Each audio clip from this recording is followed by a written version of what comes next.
Ауылдың шетіндегі ескілеу, бірақ айналасы гүлге толы ақ шаңқан үйде Асхат мен Гүлсім көпшілік қызығатын бақытты отбасы болып көрінетін. Бірақ сол шаңырақтың ешкімге айтылмайтын үлкен мұңы бар еді.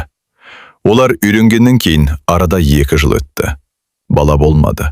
3 жыл өтті. Тағы үнсіздік.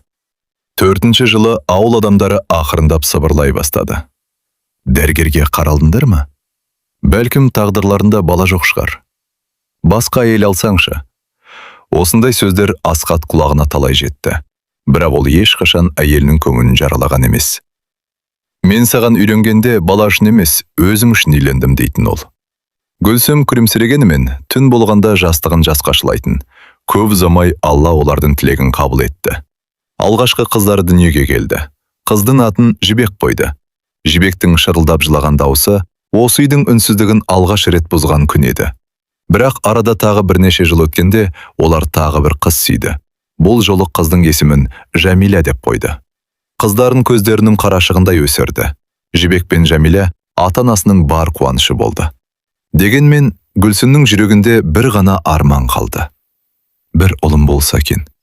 Ол бұл сөзді ешкімге айтпайтын. Тек түнде намаздан кейін ұзақ отырып, Алладан жалбарынып сұрайтын. Асхат та үндемейтін. Бірақ әйелінің әр дұғасын іштей бірге қайталайтын. Көп ұзамай дәрігерлер ауыр хабар айтты. Табиғи жолмен жүкті болу өте қиын. Егер қаласаңыздар, операция жасауға болады. Бірақ ешқандай кепілдік бере алмаймыз. Ол кезде мұндай отаға 2-ның 1-інің шамасы келе бермейтін. Асхат қолындағы азын аулақ малын сатты, ескі көлігін сатты. Жинаған ақшасының бәрін шығарды. Ақша қайта табылады, ал үміт жоғалмасын, деді ол. Операция жасалды, бірақ алғашқысы сәтсіз аяқталды. Гүлсім ауруханадан шыққан күні ешкіммен сөйлеспеді. Үйге келген соң, бесік тұрған бөлмеге кіріп, есікті ішінен жауып алып ұзақ жылады. Асхат сыртында үнсіз отырды. Есікті қақпады. Тек мен қасындамын деп қана айтты. Арада тағы 2 жыл өтті. Бұл 2 жыл олар үшін 2 ғасырдай ұзақ болды. Тағы бір мүмкіндік берілді, тағы бір операция. Бұл жолы бәрі басқаша болды. Бірнеше аптадан кейін дәрігердің жүзі күрімдеп шықты. Құттықтаймын, сіз жүктісіз. Гүлсім алғашында сенбей қалды. Рас па? Дәрігер басын изеді. Сол күні Асхат аурухананың алдында тұрып, алып көзіне кірген жасты жасыра алмады. Ер адам жылайды екен. Тек оны ешкімге көрсетпейді. 9 ай бойы бүкіл ауыл Гүлсімді аялап өтті. Ешкім ауыр жұмыс істеткен жоқ. Жібек пен Жәмилә аналарының жанынан шықпайтын. Анашым, бауырымыз қашан келеді? Жақында келеді қызым. Күндердің күнінде дүниеге көптен күткен сәби келді. Ол, дәрігер. Деніңіз сау, ол дүниеге келді, дегенде Асхат сәждеге жығылып ұзақ жылады. Олдың есімін Әділет қойды. Бұл есімнің өзінде үлкен үміт бар еді. Өмірі әділ, жолы ашық, бағы жанған азамат болсын. Әділет дүниеге келген күннен бастап бүкіл отбасының әлемі өзгерді. Жібек пен Жәмилә кішкентай бауырын кезек-кезек көтергісі келетін. Гүлсім ұлын құшағынан түсірмейтін. Ал Асхат жұмыстан келген сайын бірінші болып, «Менің батырым қайда?» деп үйге кіретін. Әділет есейген сайын бүкіл ауылдың еркесіне айналды. Өзі өте мейірімді болатын. Қариялардың сөмкесін көтеріп береді. Кішкентай балаларды жылатпайды. Көшеде көрген әр ит пен мысықты сипап өтеді. Мектепте де тәртіпті оқушы болды. Мұғалімдері өте тәрбиелі бала деп мақтайтын. Бірақ оның бір арманы болатын. Әскерге бару. Теледидардан сарбаздарды көрсе болды. Көзін алмай қарайтын. Бір күні әкесіне: «Әке, мен міндетті түрде әскерге барамын». Асхат күліп: «Алдымен мектепті жақсы аяқта». «Жоқ әке, мен нағыз азамат болғым келеді». Азамат болу үшін тек әскер жеткіліксіз. «Білемін, бірақ елге қызмет еткім келеді». Осы сөздерді айтқанда Әділеттің көзі ерекше жанып тұратын. Жылдар зулап өтті. Жібек тұрмысқа шықты. Артынша Жәмилә да ұзатылды. Үйде тек Асхат, Гүлсім және Әділет қалды. Кешкі шай үстінде бұрынғыдай күлкі көп болмайтын. Қыздардың орны босап қалған.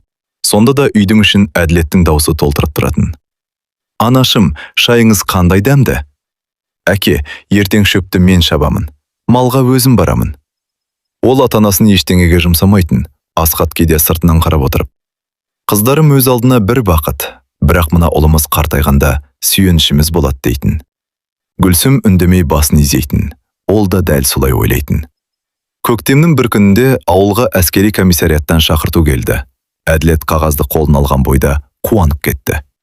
Әке, анашым, шақырту келді. Гүлсімнің жүрегі бір түрлі шымете қалды. Қуануы керек еді. Бірақ ана жүрегі әлденені сезгендей мазасызданды. Балам, бармай қойсам болмай ма? Әділет анасының қолынан ұстап күлді. Анашым, қорықпаңызшы, бір-ақ жыл ғой. Көзді ашып жұмғанша өтеді. Мен азамат болып қайтамын. Сіздерге медаль тағып келемін. Асхат ұлының иығына қолын қойды. Бар балам, ел алдындағы борышымды өтеп кел. Біз сені күтеміз. Гүлсім үндемеді. Тек ұлын құшақтап тұрып, көз жасын білдірмеуге тырысты. Ол кезде бұл құшақтың жүрегіне мәңгілік жара болып қалатынын ешкім білген жоқ. Көздің салқын таңы еді, алдын үстін бозғылт тұман бастырған. Күн әлі толық көтерілмегенімен, Асхат үйінде ешкім ұйықтап жатқан жоқ. Бүгін олардың жалғыз ұлы Әділет отан алдындағы борышын өтеуге аттанатын күн еді. Үйдің іші ерекше тыныш болатын. Әдетте таңертең әзілдеп жүретін Әділеттің өзі де бүгін сабырлы еді. Жүзінде қобалжу жоқ. Қайта ата-анасын жұбатқысы келетіндей күлімсіреп жүр. Гүлсім ертемен тұрып ұлының ең жақсы көретін бауырсағын, қаймағын, ыстық шайын әзірледі. Бірақ ешкінің тамаққа тәбеті жоқ. Балам, тағы бір үзім жей ғой, деді анасы. Жедім ғой, анашым. Жол ұзақ. Уайымдамаңыз, мен аш қалмаймын. Гүлсім үндемей қалды. Ұлына қарап отырып, әр қимылын көзіне тоқып алғысы келді. Әділеттің күлімсірегені, шашын қолымен түзегені, шайды екі қолымен ұстап ішкені. Осының бәрі ана жүрегіне мәңгілік сурет болып сақталатындай еді. Асхат сыртқа шығып көлікті дайындап жүрді. Бірақ оның да жан дүниесінде дауыл тұрған. Ер адам болған соң сыр бермеді. Тек темекісін тұтатты. Бірақ оны да жартысына жетпей өшіріп тастады. Қолы діріліп кеткенін өзі ғана сезді. Сәлден соң аулаға Жібек пен Жамиля да келді. Екеуі де жолдастарымен, балалармен бірге жеткен. Бауырымызды өз қолымызбен шығарып саламыз деген. Үйдің ауласы бір сәтке думанға айналғандай болды. Бірақ әр адамның көзінде мұң бар еді. Жібек бауырын құшақтап, бізге аман қайт, анашынды жылатпа деді. Бір жыл деген көзді ашып жұмғанша өтеді әпке. Келемін. Жамиля оның маңдайынан сүйіп, сен біздің үйдің жалғыз жігітсің, өзіңді күт. Міндетті түрде. Әділет екі әпкесінің де көңілін көтеруге тырысты. Мен келгенде жиендерім өсіп кететін шығар. Иә, сен келгенше бәрі сені сағынып жүреді. Жолға шығар уақытта келді. Гүлсім есікті жауып тұрып, табалдырыққа қайта-қайта қарады. Өзінің жүрегі бір түрлі мазасыз еді. Себебін түсінбейді. Тек бір белгісіз қорқыныш кеудесін қысып тұрғандай. Балан, иә анашым, өз-өзіңді күт. Артық ештеңеге араласпа. Ауырып қалсам бірден айт. Тамақты уақытында іш. Жылы киін, көп ұйықтамай жүрме. Әділет күліп жіберді. Анашым, мен әскерге кетіп барамын ғой. Басқа мемлекетке емес. Телефон бар, хабарласып тұрамыз. Гүлсім еріксіз жымиған болды. Бірақ көзіндегі жас бәрібір мөлтілдеп тұрды. Олар аудан орталығына жеткенде, әскери комиссарияттың алды жастарға толып кеткен екен. Бірі күліп тұр, бірі суретке түсіп жатыр, бірі ата-анасымен қоштасуда. Ал бір бұрышта аналар үнсіз көз жасын сүртіп отыр. Солардың арасында Гүлсім де бар еді. Бір кезде сапқа тұрған жігіттердің арасынан Әділетті шақырды. Ол әскери формасын алып, аз уақыттан кейін үстіне киіп шықты. Жап-жас жігіттің үстіндегі әскери киім өзіне ерекше жарасып тұрды. Иығы тіп-тік, кеудесі керілген, көзінде қорқыныш емес, жауапкершілік бар. Асхат жүзі бал-бұл жайнап кетті. Міне, нағыз қазақ жігіті. Менің ұлым қандай азамат болып кеткен. Даусын мақтаныш кернеді. Жанында тұрған ер адамдарда. Әділетке форма қатты жарасады екен. Әкесі секілді еңселі екен. Азамат болып қайтсын. Елге абыроймен қызмет етсін деп, ақ тілектерін айтып жатты. Асхат ештеңе демеді, тек ұлына қарап тұрды. Осы сәтті өмір бойы ұмытпастай сезінді. Ал Гүлсім, ол ұлының үстіндегі форманы көргенде жүрегі тағы да шымете қалды. Көзінен жас сорғалап кетті. Әділет анасын байқап қалып жүгіріп келді. Анашым, неге жылайсыз? Білмеймін балам, жүрегім бір түрлі болып тұр. Қорықпаңызшы, мен аман есен барып, аман есен қайтамын. Сіз үшін де, әкем үшін де, әпкелерім үшін де міндетті түрде қайтып келем. Сіздер мені күтіңіздер ғана. Ол анасын құшағына қысты. Гүлсім ұлын жібергісі келмегендей құшақтай берді. Бала күндегідей маңдайынан иіскеді, шашынан сипады. Балам, Алла сені өз панасын алсын. Әумин, анашым. Асхат та ұлының жанына келді. Ол жылаған жоқ. Көзінен жас шықпады. Бірақ жанарындағы мақтаныш пен сағыныш қатар сезіліп тұрды. Әділет. Иә, әке. Есінде болсын. Әскер ер жігіттің мектебі. Сен біздің ғана емес, бүкіл әулеттің намысын арқалап бара жатырсың. Үлкенді сыйла, кішіні қорға, тәртіптен аттама. Еліңнің туын биік ұста. Сонда мен сенімен әрқашан мақтанатын болам. Әділет тік тұрып. Түсіндім, әке. Сіздердің сенімдеріңізді ақтаймын. Сәлден кейін пойыздың ысқырығы естілді. Жігіттердің мінетін уақыты келген еді. Әділет алдымен әкесін құшақтады. Екеуі үндемеді. Бір-бірінің арқасынан ғана қашақты. Ер адамдардың қоштасуы осындай үнсіз болатын. Кейін әпкелерін құшақтады. Жиендерінің бетінен сүйді. Ең соңында анасының алдына келді. Гүлсім тағы да көз жасына ерік берді. Балам, өз-өзіңді күт. Күтем, анашым. Бізді ұмытпа. Мен сіздерді қалай ұмытамын? Сіздер менің өмірімсіздер. Тезірек қайтшы. Әділет анасының екі қолын алақанын алып, баяу ғана айтты. Яде беремін. 1 жылдан кейін дәл осы жерге күліп қайтып келемін. Сіз мені күлімдеп қарсы аласыз. Сол кезде бәріміз бірге үйге қайтамыз. Жарай ма? Гүлсім үнсіз басын изеді. Бірақ жүрегіндегі әлгі түсініксіз ауыр сезім ешқайда кетпеді. Ол пойыз алыстап кеткенше көз алмай қарап тұрды.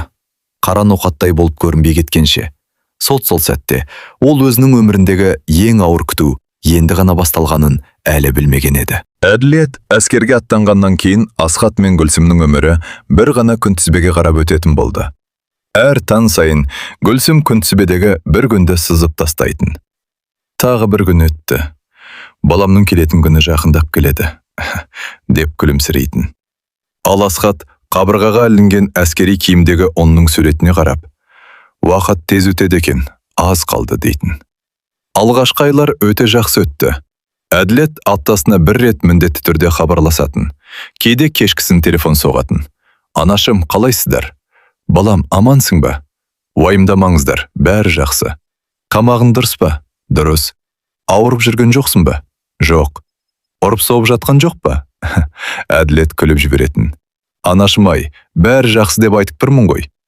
Сен аман болсаң болды, балам. Әке қайда? Асхат телефонды алып. Иә, батыр. Әке, бәрі жақсы. Командирлеріміз де жақсы адамдар екен.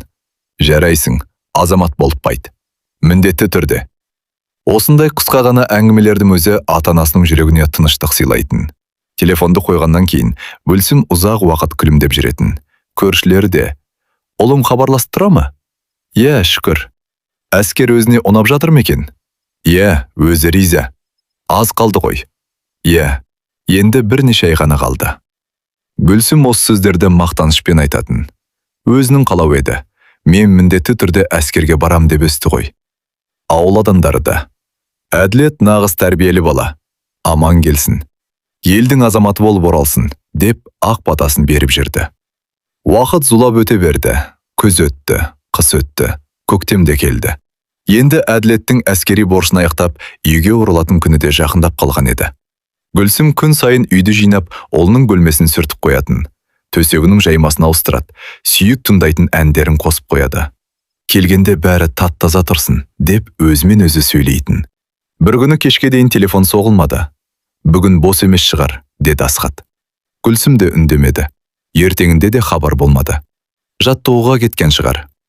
3-ші күні де үнсіздік. Гүлсімнің жүрегі мазасыздана бастады. Асхат. Иә. Баламыз неге хабарласпай кетті? Уайымдама.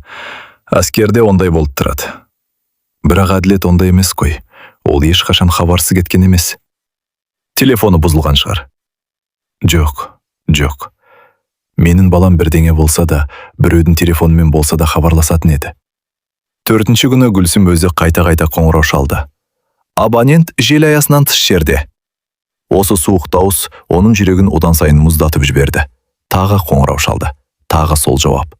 Кешке дейін ондаған рет терді, бірақ еш нәтиже жоқ. Асхат ұлын сабырға шақырғандай болып. Ертең хабарласар. Болмаса бөлімнің өзіне хабарласамыз.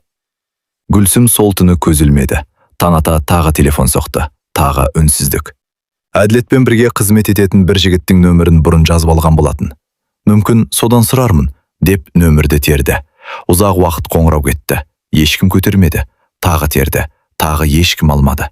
Үшінші рет, төртінші рет. Бәрібір жауап жоқ. Гүлсімнің қолындағы телефон дірілдей бастады. Өзде қалтырап отыр. Асхат. Не болды? Ол да алмай жатыр. Мүмкін бәрінің телефондарын жинап алған шығар. Жоқ. Бір нәрсе болған. Менің жүрегім сезіп тұр. Асхат әйелінің иығынан құшақтады. Өзіңді қорқытпа. Әлі ештеңе болған жоқ. Жоқ. Ана жүрек алдамайды. Менің ішім өртеніп барады. Ол жылай бастады. Баламды көргім келеді. Қазір көргім келеді. Асхат үнсіз қалды. Оның да көңіліне күдік кірген еді, бірақ әйелінің көзінше сыр білдіргісі келмеді. Ертең тағы хабарласамыз. Жоқ. Гүлсім.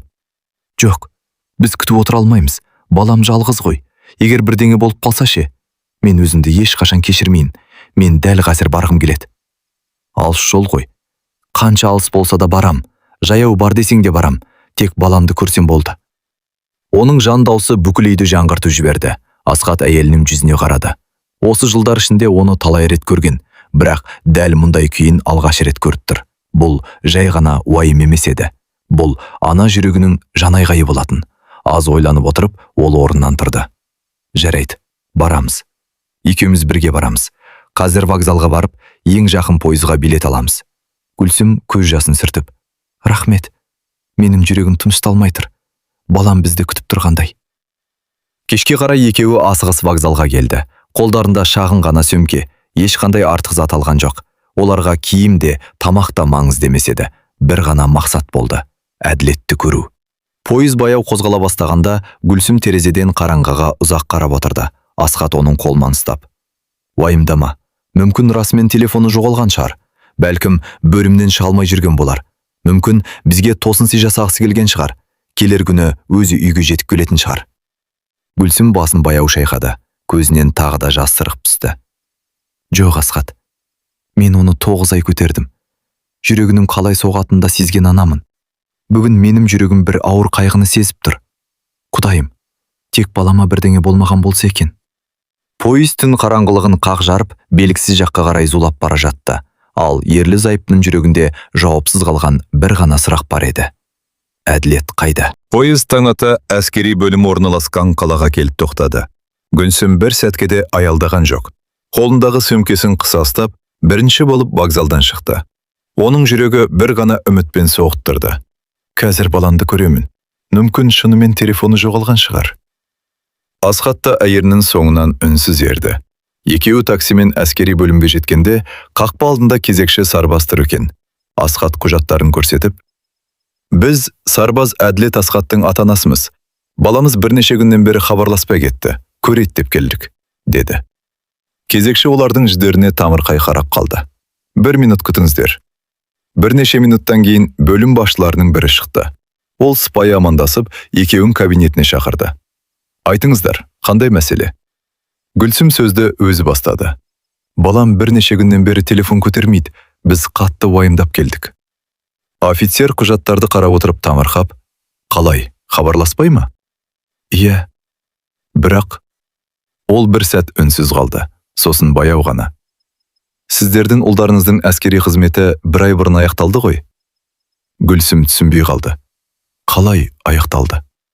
Иә, барлық сарбаздар белгіленген күні үйлеріне қайтқан. Әділет те сол күні құжаттарын алып әскери бөлімнен шыққан. Біз оны ресми түрде шығарып салдық. Асхат орнынан атып тұрды. Жоқ. Қалайша? Ол үйге келген жоқ. Кабинеттің іші тып-тыныш болып кетті. Офицердің жүзі бірден өзгеріп сала берді. Үйге бармағаны қалай? 1 ай болды. 1 ай. Біз күнде күтіп отырмыз. Телефоны өшірулі, ешқандай хабар жоқ. Гүлсімнің үні дірілдеп шықты. Балам қайда? Балам қайда? Офицер дереу бөлімнің барлық құжаттарын алдырып, қайта тексере бастады. бірнеше минуттан кейін: «Міне, құжат бойынша әділет бөлімінен шыққан. Теміржол вокзалына дейін барған, пойызға билет алғанда тіркелген. Қай пойызға?» «Өз ауылдарыңыздың бағытына». Асхат жанарына үміт ұялады. «Мүмкін жолда телефоны жоғалған шығар?» «Иә, мүмкін». Офицер де солай болсын дегендей сөйледі. Ол түсу керек станса шағын екен. Онда бейнебақылау камералары жоқ көрінеді. Сондықтан нақты қай жерде түскен анықтау қиын. Гүлсімнің екі аяғы қалтырап кетті. Сонда одан кейін ешқандай дерек жоқ па? Өкінішке қарай жоқ. Сол күні олар қаладағы полиция бөліміне барып, ресми түрде арыз жазды. Тергеуші барлық мәліметті қағазға түсіріп отырды. «Соңғы рет қашан сөйлестіңіздер?» «Бірнеше күн бұрын». «Мінезінде өзгеріс болды ма?» «Жоқ». «Біреумен араз болды ма?» «Жоқ». «Қарызы бар ма?» «Жоқ». «Бір жаққа кетемін деп айтты ма?» «Ешқашан». Тергеуші ауыр күрсінді. «Біз іздейміз, барлық бағытты тексереміз». Гүлсім оның көзіне үмітпен қарады. «Тек тауып беріңізші. Тірі болса болды. Одан басқа ештеңе сұрамаймын». Бірнеше күн бойы олар сол қалада жүріп, іздемеген жер қалдырмады. Вокзалға барды, перронды аралады, ауруханаларды қарап шықты. Мәйітханаларға дейін баруға мәжбүр болды. Гүлсімнің аяқтары дірілдеп бірген әр есік оның жүрегін мың бөлікке бөлетін. «Жоқ, бұл менің балам болмасын». Алладан күніне жүздеген рет осыны тіледі, бірақ еш жерден әділет табылмады. Ешкім көрмеген, ешкім білмеген, ешкім есіне түсіре алмады. Ақыры амалсыз туған ауылдарына қайтты. Пойызда үнсіз отырды. Бұл жолы олар ұлдарын қарсы алуға емес, белгісіз қайрыны арқалап қайтып келе жатқан еді. Ауылға жеткен бойда тағы да полиция бөліміне барды. Жергілікті бөлім қызметкерлері де іздеу жариялады. Әділеттің суреттері облысқа жіберілді, көрші аудандарға жіберілді, басқа қалаларға жіберілді. Із-түзсіз жоғалды деген хабарландырулар дайындалды. Көп ұзамай оның суреті әлеуметтік желілерге тарады. Теледидардағы іздеу бағдарламаларына жіберілді, газеттерге шықты, бағаналарға жапсырылды, автобекеттерге ілінді, теміржол вокзалдарына қойылды. Әділет Асхатұлы, әскерден кейін үйіне оралмаған, көрген білген адамдар болса, хабарласуларыңызды сұраймыз. Бірақ бір қоңырауда нақты болмады. Бір адам: «Ана жақтан көрген деймін», дейді. Барса басқа адам болып шығады. Екінші біреу: «Автобуста отырған сияқты еді». Іздеп барса тағы емес. Әр жалған үміт Гүлсімнің жүрегін қайта-қайта жаралай берді. Түн сайын ол ұлының бөлмесіне кіретін, ештеңеге қол тигізбейтін. Әділеттің төсегі сол күйі жиналып тұратын.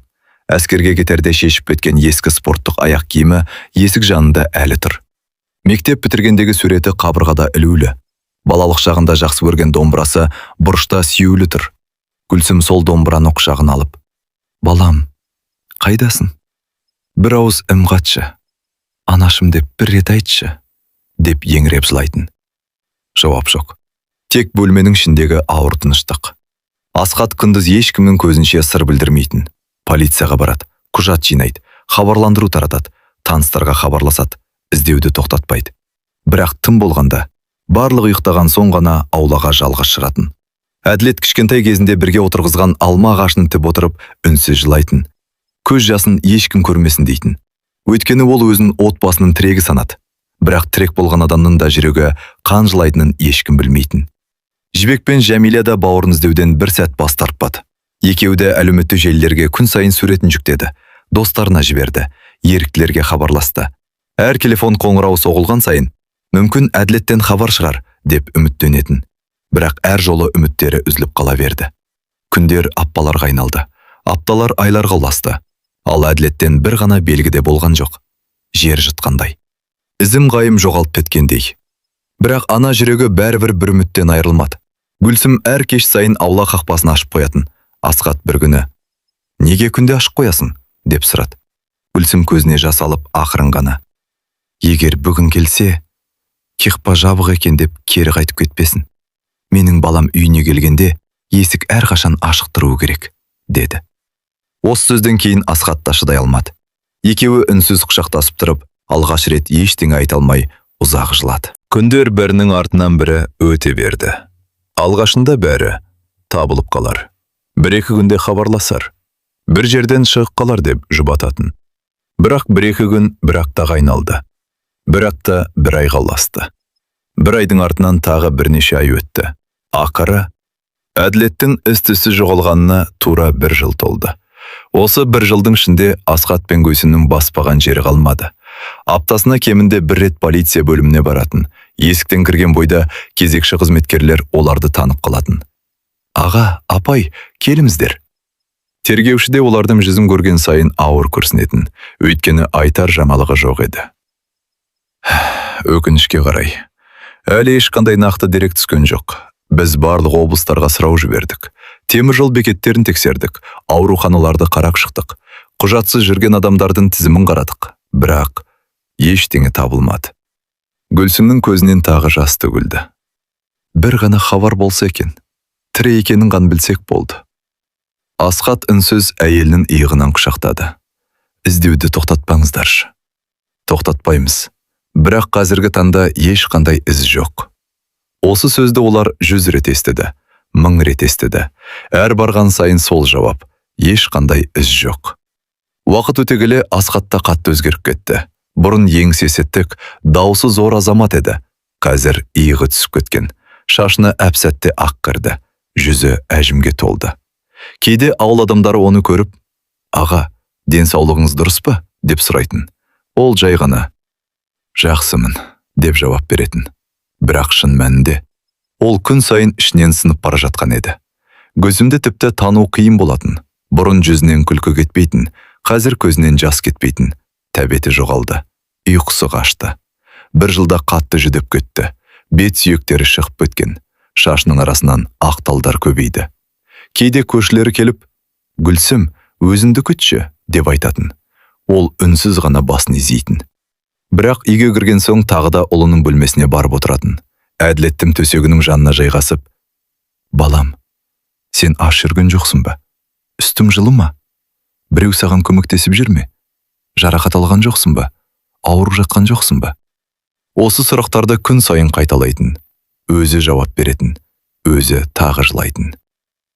Үйдің іші бұрынғыдай емес еді. Әділет кеткен күннен бастап күлкіде кеткендей болатын. Теледидар қосылмайтын, ән қойылмайтын, мерекеде тойланбайтын, туған күндер де бұрынғыдай өтпейтін. Бәрінің ішінде бір ғана бос орын бар еді. Ол Әділеттің орны. Бір күні кешке Жібек пен Жәмилә ата-анасының үйіне келді. Екеуі де анасының жүдеп кеткенін көріп, жүректері сыздап кетті. Гүлсім терезенің алдында үнсіз отырған. Қолында Әділеттің суреті. Суретті сипап отыр. Жәмилә келіп анасының қасына тізерлеп отырды. «Анашым». Гүлсім үнсіз қызына қарады. «Өзімізді бұлай қинамаңызшы». «Қалай қинамаймын, қызым? Жалғыз ұлымнан хабар жоқ. Бауырымыз тірі, мен соған сенем». Жібек те сөзге араласты. «Е, анашым, Әділет тірі, біз соған сенуіміз керек». Егер бірдеңе болып кеткен болса ше?» Гүлсімнің үні дірілдеп шықты. «Жоқ, олай демеңіз. Мүмкін ол бір жерде жарақат алған шығар. Мүмкін есінен айырылып қалған шығар. Мүмкін құжаттарын жоғалтып алған шығар. Мүмкін бір жерде емделіп жатқан шығар. Бірақ менің жүрегім оның тірі екенін сезеді». Жәмилә көз жасын сүртіп, «Біз үмітімізді үзбеуіміз керек. Егер біз сенбесек, онда кім сенеді? Бір күні бауырымыз есікті ашып кіріп келуі мүмкін ғой». «Иә, мүмкін ол да бізді іздеп жүрген шығар». Жібек күлімсіреуге тырысты, бірақ көзіне жас үйірілді. «Сондықтан сіздер мықты болуларыңыз керек.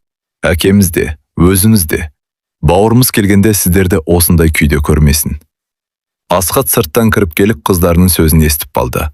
Ол үнсіз отырып қалды. Бір кезде баяу ғана, «Мен де күн сайын соған сенем.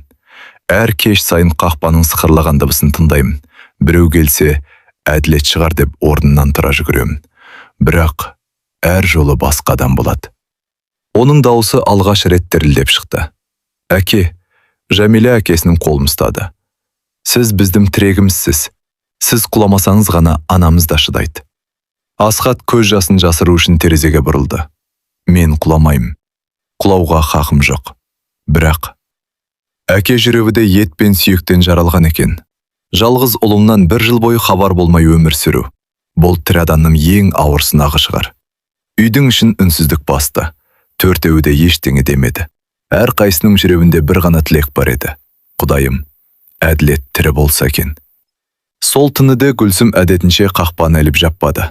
Анашым, неге тағы ашық қалдырдыңыз? Деп сұрады Жібек. Гүлсім қараңғы көшеге ұзақ қарап тұрып, сыбырлай жауап берді.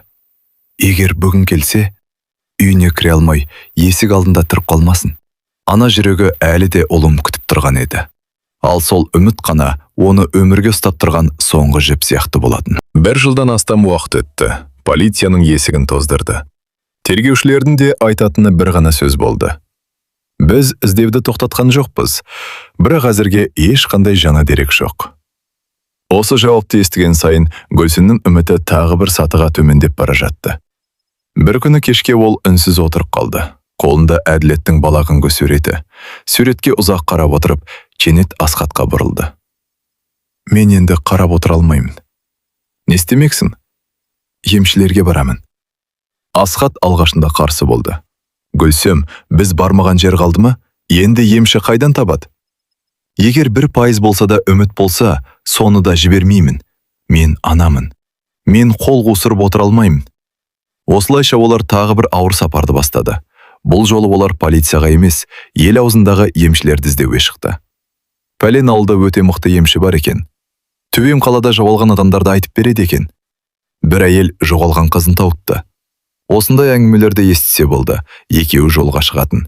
Біріне 100 шақырым жүрді, біріне тіпті басқа облысқа барды. Жол шығыны, тұратын жер, емшінің ақысы. Бәріне ақша керек. Асхат ештеңесін аямады. Бір кезде ұлы дүниеге келсін деп малын сатқан әке, енді сол ұлын табам деп қалған дүниесін сатып жүрді. Ақша қайта табылады, балам ғана табылсын деп қоятын.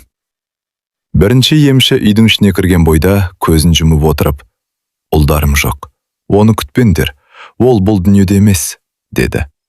Осы сөзді естігенде Гүлсімнің әлемі қирап кеткендей болды. Жоқ, мен сенбеймін, менің балам тірі. Ол орнынан тұрып, еңіреп жылай жөнелді. Ондай сөз айтпаңыз, менің балам тірі, мен сеземін. Асхат әйелін құшақтап сыртқа алып шықты. Үйге қайтар жолда екеуі бір ауыз сөз сөйлей алмады. Гүлсім жол бойы үнсіз жылады. Екінші емші де үміт сыйламады.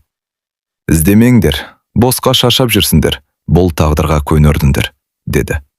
Гүлсім бұл жолда сенбеді. Жоқ, мен анамын.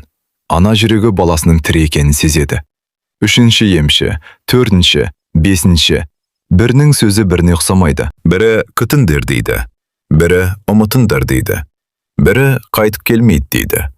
Осы қарама-қайшы сөздер Гүлсімнің жүрегін одан сайын жаралай түсті. Кейде үйге келген соң, қайсысына сенемін, қайсысы рас, деп өзінен өзі сөйлейтін. Бір күні олар ел ішінде аты жиі аталатын қарт емшіге барды. Шағын ғана ескі үй, қарапайым адам, артық сөзі жоқ. Қарт олардың сөзін соңына дейін үнсіз тыңдады. Әділеттің суретіне ұзақ қарады. Сосын көзін жұмып отырып, біраз үнсіз қалды. Үйдің ішін тыныштық басты. Гүлсімнің жүрегі кеудесіне сыймай бара жатты. Ақыры қарт ақырын ғана сөйледі. Мен нақты күнді де, нақты уақытты да айта алмаймын. Бірақ ұлдарының тірі екені сезіледі. Гүлсім орнынан атып тұрды. Тірі ме? Иә, тірі. Бірақ бір түрлі тұман бар. Санасы тұманданып тұрғандай. Өзін толық танымауы мүмкін. Өткенін ұмытып қалғандай әсер бар. Асхат демін ішіне тартып тыңдап отыр. Сонда ол қайда? Қарт басын шайқады. Оны көре алмай тұрмын. Бірақ тағдырларын әлі үзілмеген. Күндердің күнінде, күтпеген жерде, күтпеген уақытта. Жолдарын түйісуі мүмкін. Қашан екенін айта алмаймын. 1 жыл ма, 5 жыл ма, 10 жыл ма. Оны бір Алла ғана біледі, бірақ үміттеріңді үзбеңдер. Гүлсім сол сөзді естігенде көз жасына ерік берді. Бұл жолы қайғыдан емес, үміттен жылады. Рахмет. Балам тірі болса болды. Мен күтемін. Өмір бойы күтсем де күтемін. Үйге қайтып келе жатқанда пойыз терезесінен сыртқа қарап отырған Гүлсім баяу ғана. Асхат. Иә. Біздің баламыз тірі екен. Иә. Мен күтемін. Қанша жыл болса да күтемін. Асхат әйелінің қолын үнсіз қысып қойды. Ол да осы сөзге сенгісі келді. Өйткені үміт болмаса, олардың өмір сүруіне себеп те қалмайтын еді. Бірақ уақыт ешкімді күтпейді. Күндер тағы өтіп жатты, айлар ауысты, жыл мезгілдері алмасты. Әділеттің бөлмесі бұрынғы қалпында қала берді. Төсегіне ешкім жатпады. Киімдері сол күйе шкаф ішінде ілулі тұрды. Әскерге кетер күні шешіп кеткен аяқ киімі есік алдында әлі жатқан. Гүлсім аптасына бір рет сол бөлменің шанын сүртетін. Бүгін керіп қалса, бөлмесі таза тұрсын, деп қоятын. Асхатты әр кеш сайын қақпаның алдына шығып ұзақ қарап тұратын. Көшеде алыстан көрінген әр жас жігітке үмітпен көз тігетін. Бірақ жақындаған сайын басқадан болып шығатын. Әр үзіліп қалған үміт олардың жүрегіне тағы бір жара салатын. Армиядан бірге шыққан сарбаздар да ештеңе айта алмады. Біз бәріміз бірге қоштастық. Әділет вокзалға кеткен, содан кейін көрмедік. Дегеннен басқа жауап болған жоқ. Сол күннен кейін оның ізі де, хабары да үзілген еді. Асхат мен Гүлсім үшін өмір бұрынғыдай уақытпен емес, үмітпен күту арқылы өлшенетін болды. Әр таң атқанда, бәлкім бүгін бір хабар келер. Әр кеш батқанда, мүмкін ертең есігімізді қағар, деген жалғыз ғана тілекпен өмір сүрді. Ал сол үміт, олардың қайғыға толы жүрегін әлі де соғып тұрған соңғы шырақ еді. Уақыт ешкімді күтпейді екен. Кеше ғана мектеп бітіріп, бауырларын еркелетіп жүрген Жібек пен Жәмиля да өз өмірлерін құрып тұрмысқа шықты. Екі қыз да ата-анасын жалғыз қалдырмауға тырысатын. Аптасына бірнеше рет келіп тұрады. Телефон шалып халдерін сұрайды. Мереке сайын жиналады. Бірақ қыздар қанша қамқор болса да, олар әділеттің орнын баса алмайтын. Үй бұрынғыдан да тым-тыныш болып кетті. Кешке қарай Асхат пен Гүлсім дастархан басында үнсіз отыратын. 3 адамға арналған дастархан баяғыда 2 адамға ғана лайықталған. Бірақ Гүлсім әрі де 3-ші кесені алып қоятын. Асхат алғашында «Неге тағы қойдым?» деп сұрайтын. Гүлсім көзін төмен салып «Білмеймін, әдет болып кетті. Бәлкім бүгін келіп қалар» деп сыбырлайтын. Асхат ештеңе демейтін. Өйткені оның өзі де дәл сондай үмітпен өмір сүріп жүрген. Әділеттің жоғалғанына 5 жыл болды. 5 жыл. 5 жыл бойы бірде-бір нақты хабар келмеді. Тірі екеніне дәлел жоқ, қайтыс болғанына дәлел жоқ. Тек үнсіздік. Ауыр, жанды жегідей жейтін үнсіздік. Гүлсімнің ұйқысы мүлде бұзылып кетті. Түннің ортасында шошып оянатын. «Әділет!» деп айқайлап жіберетін кездері де болды.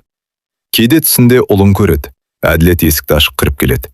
«Анашым, мен келдім!» деп күледі. Гүлсім қуанып құшағына ұмтылады. Дәл құшақтай бергенде оянып кетеді. Бөлме қараңғы. Жанында ешкім жоқ. Сол сәтте оның жүрегі тағы да 1000 бөлшекке бөлінетін.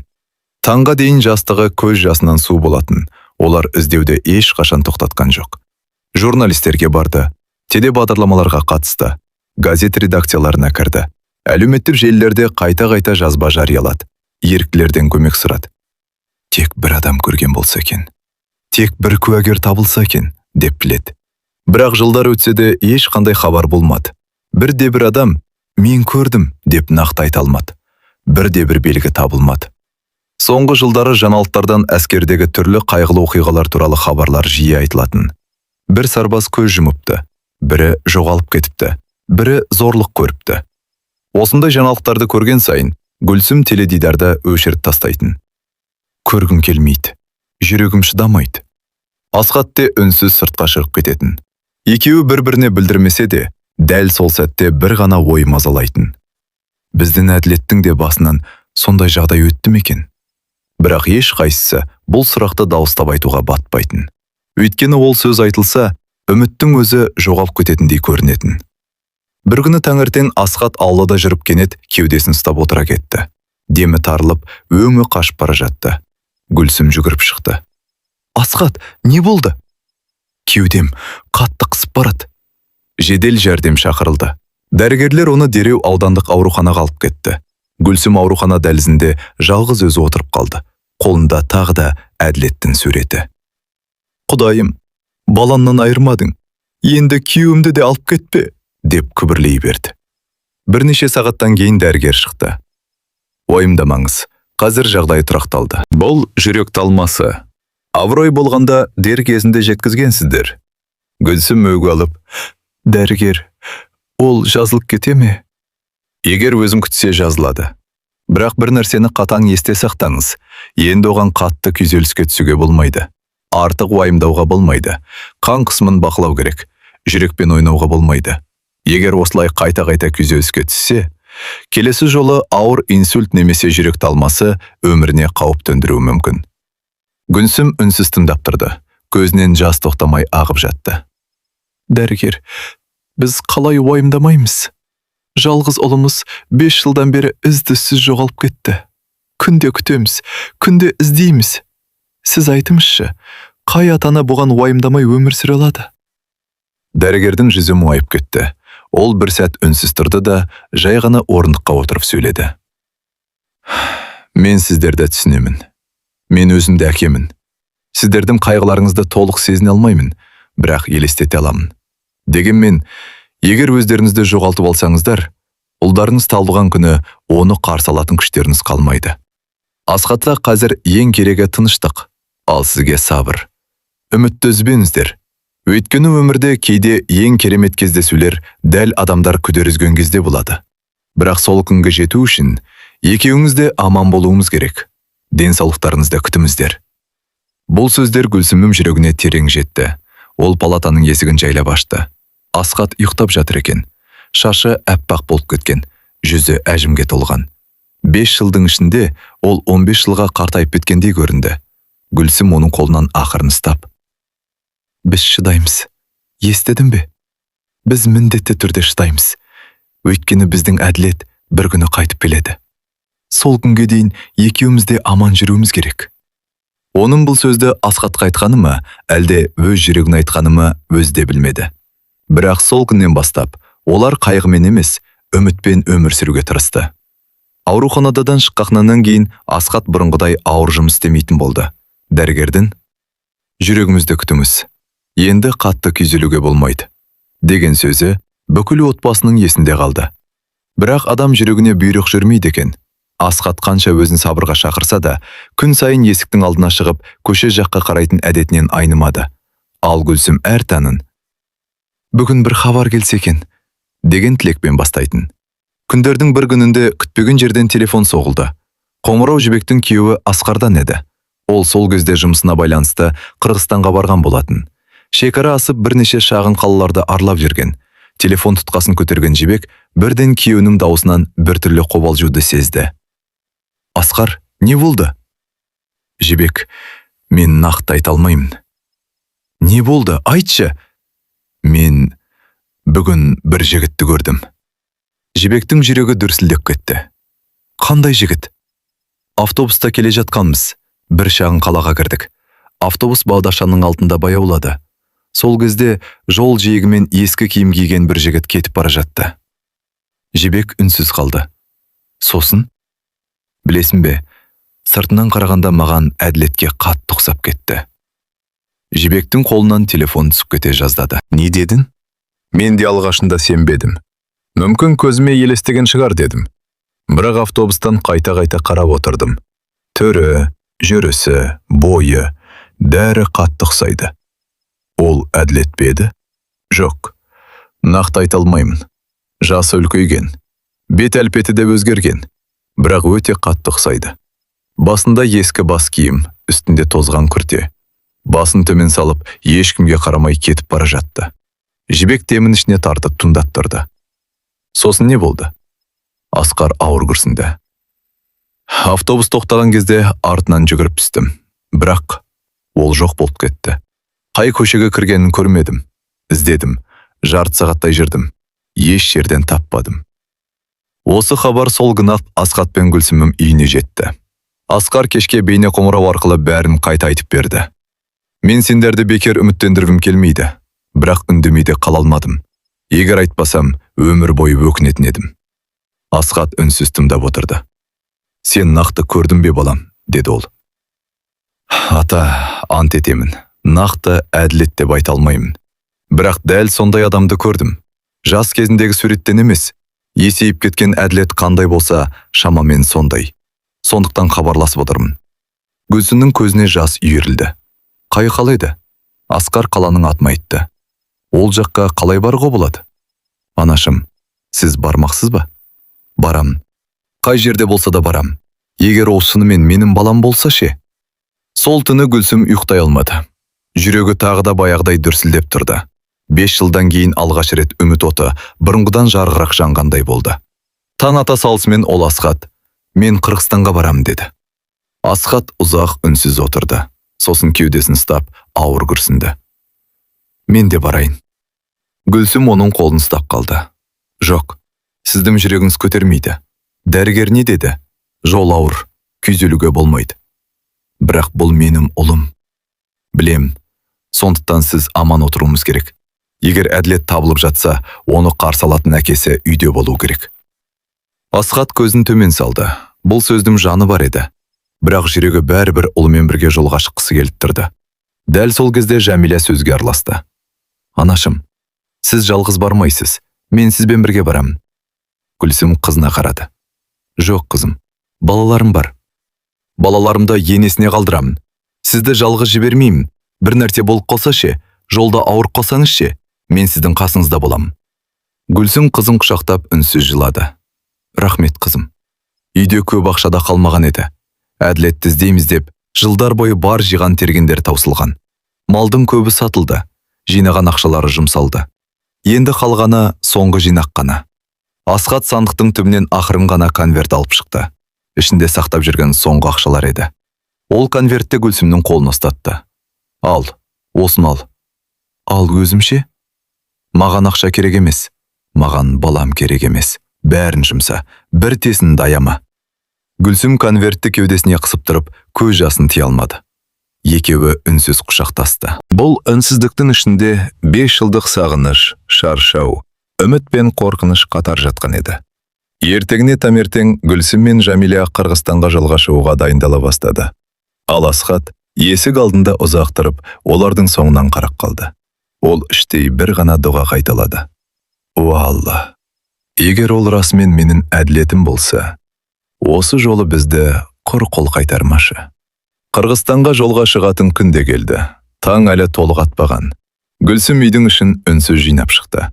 Әділеттің суретін сөмкесіне мұқият салып қойды. Суреттің шеті әбден тозып кеткен. Жылдар бойы қолынан тастамағандықтан, сурет бірнеше жерінен бүктеліп қалған еді. Жәмилә да ерте оянды. Балаларын енесіне тапсырып, жолға қажетті құжаттарын жинады. Асқат үнсіз ғана есік алдында тұрды. Жүрегі бірге барғысы келіп тұрғанымен, дәрігердің сөзі құлағынан кетпейтін. Жолға шықпаңыз. Жүрегіңіз тағы көтермейді. Сондықтан ол әйелін қинала тұрып шығарып салды. Гүлсін. Иә. Егер тапсан, баламды құшақтап қой. Менің орныма да құшақта. Гүлсім жылап жіберді. Міндетті түрде. Асқат әйелінің қолына соңғы сақтап жүрген ақшасын ұстатты. Барлығы осы ғана. Ақшаға қарама, тек баламызды тап. Гүлсім үндемей басын изеді. Ол бұл ақшаның олардың соңғы үміті екенін жақсы түсінді. Бірнеше сағаттық жолдан кейін анасы мен қызы Қырғызстанға жетті. Асқар айтқан шағын қалаға қарай жол тартты. Жол бойы Гүлсімнің көзі көшеден өткен әрбір жігітке түседі. Әділет емес пе? Жақындай берсе, басқа адам. Тағы үміт үзіледі. Қалаға келген бойда олар ең алдымен полиция бөліміне барды. Гүлсім үстел үстіне Әділеттің суретін қойды. Балам 5 жылдан бері жоғалып кеткен. Осы қалада көрген адамдар бар екен. Өтінем, көмектесіңіздерші. Кезекші қызметкер суретке бір қарап алды да: Бұл қай елдің азаматы? Қазақстанның. Жоғалған жері қайда? Қазақстанда. Онда бұл мәселе біздің құзыретімізге жатпайды. Қазақстанның құқық қорғау органдары арқылы ресми сұрау келу керек. Гүлсімнің үні дірілдеп кетті. Біз анамыз ғой, тек қарап беріңіздерші.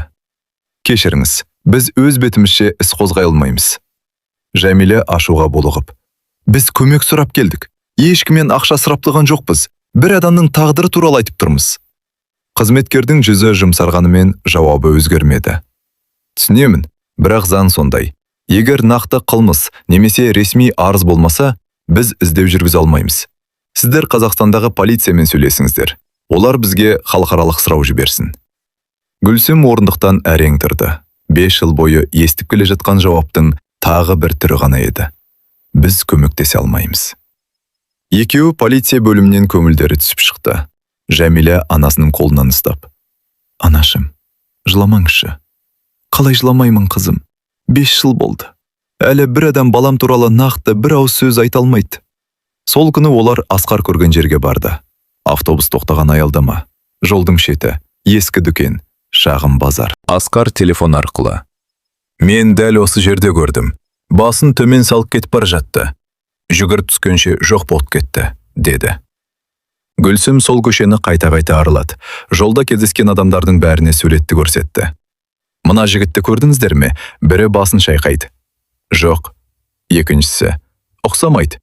Үшіншісі суретке ұзақ қарап: «Білмеймін, есінде жоқ», деп өте береді. Кешке дейін аяқтары талып кеткенше іздеді. Ескі базарды аралады, автобекетке барды, шайханаларға кірді, арзан қонақ үйлерді сұрады, құрылыс алаңдарын аралады. Ескі киім киген әрбір жігітке үмітпен қарады. Бірақ әділет жоқ. Кешке қарай олар жол бойындағы шағын асханаға кірді. Гүлсімнің тәбеті жоқ. Шайды да әрем ұрттады. Сол кезде жастау даяшы әйел суретке көзі түсіп: «Бұл кімді іздеп жүрсіздер?» деп сұрады. «Ұлым 5 жылдан бері жоғалып кетті». Даяшы суретке тағы бір қарап: «Мен нақты айта алмаймын, бірақ кейде мұнда құжатсыз жүрген жігіттер келеді. Оларды біреулер құрылысқа жұмысқа алып кетеді. Егер шынымен осында болса, базардың арғы жағындағы құрылыс орындарын қарап көріңіздер». Ол сөз Гүлсімнің жүрегіне тағы бір сәуле түсіргендей болды. «Қай жер?» «Ана көшемен түзу барып, үлкен жолдан оңға бұрыласыздар. Ертең таңертең барғандарыңыз дұрыс». Гүлсім мен Жәмилә бір-біріне қарады. 5 жылдан бері алғаш рет біреу нақты бағыт көрсеткендей болды. Сол түні олар кішкентай қонақ үйге орналасты, бірақ ешқайсысы ұйықтай алмады. Гүлсім терезенің алдында отырып алып, Әділеттің суретін кеудесіне қысты.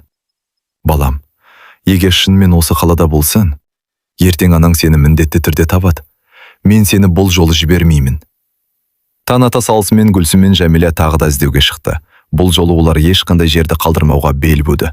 Қала кішкентай болғанмен, әр көшесі, әр бұрышы олар үшін үмітке толды еді. Гүлсім қолынан Әділеттің ескі суретін бір сәтке де тастаған жоқ. Кімер кездесе қалса да тоқтатып сұрайтын: «Кешіріңіз, мына жігітті көрдіңіз бе? Жасы қазір үлкенірек болуы мүмкін. 5 жылдан бері іздеп жүрміз». Біреулер суретке асығыс көз жүгіртіп: «Жоқ, көрмеппін», деп өте шығатын. Бірі: «Кешіріңіз, танымаймын», дейтін. Енді бірі басын шайғап: «Мұндай адам осымда жоқ екен», деп кетіп қалатын. Гүлсімнің үміті әр жауап сайын бір өзімен үзіліп бара жатты. Олар базарды түгел аралады, автобекетті аралады, ескі дүкендерге кірді, шайханаларға бас сұқты, құрылыс алаңдарына дейін барды. Қолына түскен әр адамнан: «Мына жігітті көрдіңіз бе?» деп қайта-қайта сұрай берді. Бірақ ешкім нақты ештеңе айта алмады. Бірі суретке ұзақ қарап: «5 жыл деген көп уақыт қой. Егер осы болса да, қазір мүлде өзгеріп кеткен шығар», деді. Бұл сөз Гүлсімнің жүрегін одар сайын ауыртты. Иә, 5 жыл. Кеше ғана әскери киім киіп кеткен 20 жастағы баласы қазір мүлде басқа адамға айналған болуы мүмкін еді. Бір күн өтті, екінші күн өтті, үшінші күн өтті, төртінші күн, бесінші күн, алтыншы күн, жетінші күн. Тұтас бір апта бойы анасы мен қызы таң атқаннан күн батқанға дейін қала ішінде жүрді. Кейде ондаған шақырым жаяу жүретін, аяқтары күлдіріп ісіп кеткен. Жәмиләнің аяқ киімі жыртылып қалды. Гүлсімнің дауысы қарлығып кетті. Күн сайын жүздеген адамнан сұрады, бірақ жауап біреу ғана: «Жоқ, танымаймын, көрмедім». 7-ші күннің кешінде Гүлсімнің әлі мүлде қалмады. Ол жол жиегіндегі орындыққа жайлап отырып қалды. Көзінен жас тоқтамай ағып жатты. «Қызым, мен шаршадым, өте шаршадым». Жәмилә анасының иығына қолын қойды. «Анашым, бір апта болды. Күнде іздедік. Бір адам болса да, «Я, көрдім» демеді. Сонда менің балам қайда?» Жәмиләнің да көзінен жас шықты, бірақ ол өзін анасының алдында ұстап тұрды. «Біз әлі де табамыз. 5 жыл бойы осы сөзді айтып келеміз». Гүлсім көкке қарап күрсінді. «Бірақ мен бәрібір сенемін, балам тірі, кек таба алмай жүрмін». Екеуі ертеңіне Қазақстанға қайтатын билет алды. Қонақ үйдегі шағын бөлмені жинастырып жатқанда, Гүлсім Әділеттің суретін қолына алды. Суретті ақырын сипады. «Кешірші балам. Бұл жолда сені таба алмадым. Бірақ анаң іздеуді еш қашан тоқтатпайды. Қай жерде болсаң да, бір күні міндетті түрде табамын. Автобус терезесінен Қырғызстанның таулары алыстап бара жатты. Гүлсім үнсіз сыртқа қарап отырды. Жәмила да ештеңе сөйлеген жоқ. Екеуінің де жүрегінде ауыр мұң бар еді. Бір апта бойы жанын салып іздеді, бірақ қолдарына ешқандай нақты дерек түспеді. Үмітпен келген сапар тағы да көз жасымен аяқталғандай болды. Ауылға қайтып келе жатқанда Гүлсім ішінен бір ғана дұға қайталады. Уа Алла, егер балам тірі болса, оны бір рет болса да көрсетші. Тек бір рет, тек оның аман екенін көрейінші. Автобус алға қарай жеткіп бара жатты. Ал олардың жүрегінде өшпеген жалғыз нәрсе бар еді. Ол ана жүрегіндегі соңғы үміт болатын. Бір аптаға созылған үмітке толы сапар тағы да үнсіздікпен аяқталды. Гүлсім мен Жәмила туған ауылға қайтып келді. Үйдің ауласына кірген сәтте есік алдында Асқат күтіп тұр екен. Ол күн сайын дәл осы жерден жолға қарап шығатын. Бұл жолда әйелі мен қызын үмітпен қарсы алды. Екеуінің жүзін көрген бойдақ бәрін түсінді. Гүлсімнің жанары қызарып кеткен, Жәмиланың да жүзі солғын. Ешқайсысы ештеңе демеді. Асқат ақырын ғана сұрады. Табылмады ма? Гүлсім басын төмен түсірді. Жоқ. Бір апта бойы іздедік. Бүкіл қаланы араладық. Полицифрға бардық. Қаншама адамнан сұрадық. Ешкім танымайды. Ешкім білмейді. Бірде-бір нақты із табылмады. Асқат үнсіз басын изеді. Ол әйелінің көз жасын сүртіп. Жарайды. Үмітімізді үзбейміз, дегісі келді. Бірақ сөз тамағына кептеліп қалды. Кеудесін қолмен қысып ұстап, ауыр күрсінді. Асқат, деп Гүлсім жүгіріп жетті. Ештеңе емес, жүрегім ғана аздап қысып кетті. Осы оқиғадан кейін Асқат бұрынғыдан да тұйық болып кетті. Күні бойы көп сөйлемейтін. Кейде ауладағы орындыққа жалғыз отырып, ұзақ уақыт көше жаққа үнсіз қарап қалатын. Көз алдынан әділеттің әскери киім киіп, күлімдеп тұрған бейнесі кетпейтін. Дәрігер жазып берген дәрілерін уақытында ішіп жүрді.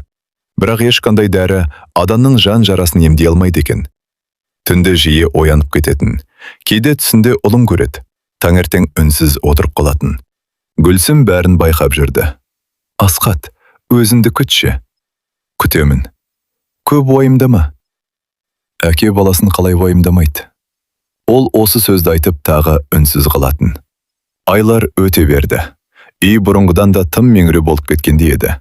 Кешкі шай үстінде екі адам отырады. Әділеттің орны бос. Жүректеріндегі сағыныш бос. Өмірлерде бос қалғандай болатын. Күндердің бір күнінде Гүлсім аулаға шығып, гүлдерге су құйып жүрді. Көктемнің жылы күні еді. Асқат, мен қазір келем, деп сыртқа шыққан болатын. Арада 15-20 минутта өтті. Ол үйге қайта кірді. Асқат, шай ішесің бе? Жауап болмады. Асқат. Үйдің іші тым-тырс еді. Ол қонақ бөлмеге кірді. Асқат диванға сүйеніп отырған күйі қозғалыссыз қалыпты. Асқат. Гүлсім жақындап келіп иығынан ұстады. Денесі салқындай бастатты. Асқат, Асқат, тұршы! Жауап жоқ. Гүлсімнің жан даусы бүкіл үйді жаңғыртты. Көмектесіңдер! Біреу жедел жәрдем шақырыңдар! Көршілер жүгіріп келді. Бірі жедел жәрдем шақырды. Бірі Гүлсімді жұбатуға тырысты. Бірақ ол күйеуінің қолын жібермей. Асқат, мені тастап кетпе. Әділет келеді ғой. Біз бірге күтеміз деген едім ғой. Деп еңіреп жылады. Бірнеше минуттан кейін жедел жәрдем келді. Дәрігерлер дереу тексере бастады. Біраз уақыт үнсіз әрекет етті. Сосын дәрігер баяу ғана басын шайқады. Кешіріңіз, қолымыздан ештеңе келмеді. Асқат мырза өмірден өтті. Бұл сөз Гүлсімнің құлағына сенгісіз естілді. Жоқ, жоқ, жоқ! Ол күйеуінің кеудесіне басын қойып, өксіп жылай берді. Асқат, көзіңді ашшы. Біз әділетті бірге күтеміз деген едік қой. Сен маған уәде берген едің, мені жалғыз қалдырма. Бірақ жауап болған жоқ. Үйдің іші аз ғана уақыттың ішінде қаралы үйге айналды. Хабар ауылға тез тарады. Жібек пен Жәмила жылап жетті. Әкелерінің жансыз денесін көргенде екеуі де еңірек қоя берді.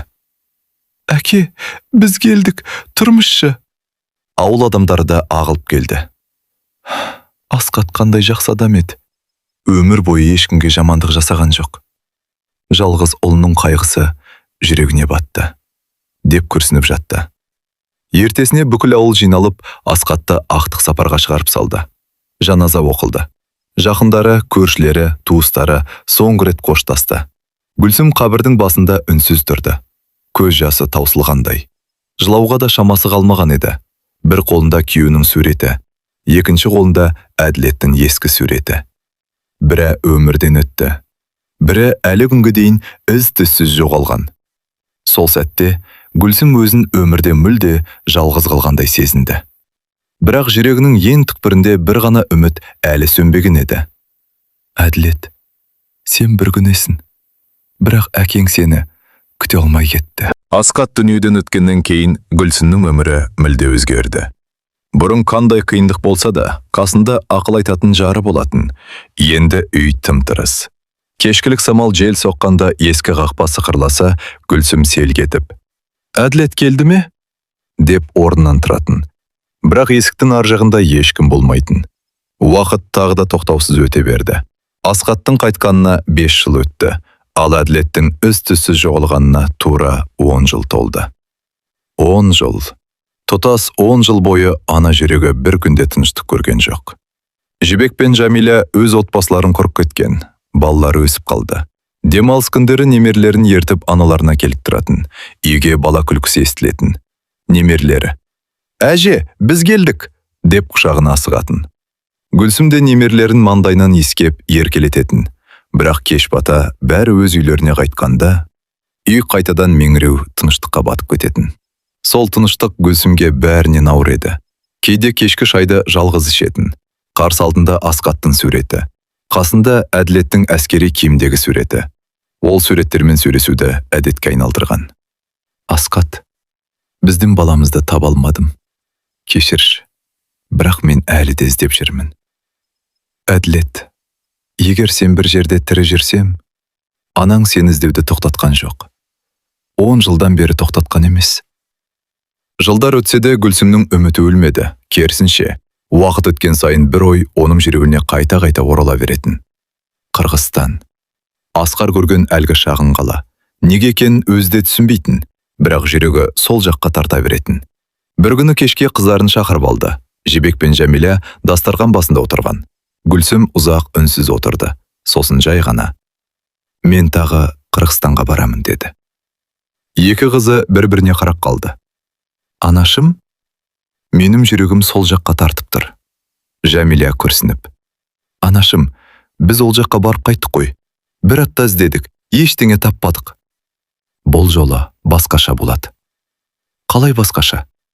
«Білмеймін, бірақ ішімнен бір дауыс сол жаққа бар деп тұр». Жібек анасының қолынан ұстап: «Анашым, 10 жыл өтті, мүмкін...» «Жоқ, маған ондай сөз айтпаңдар.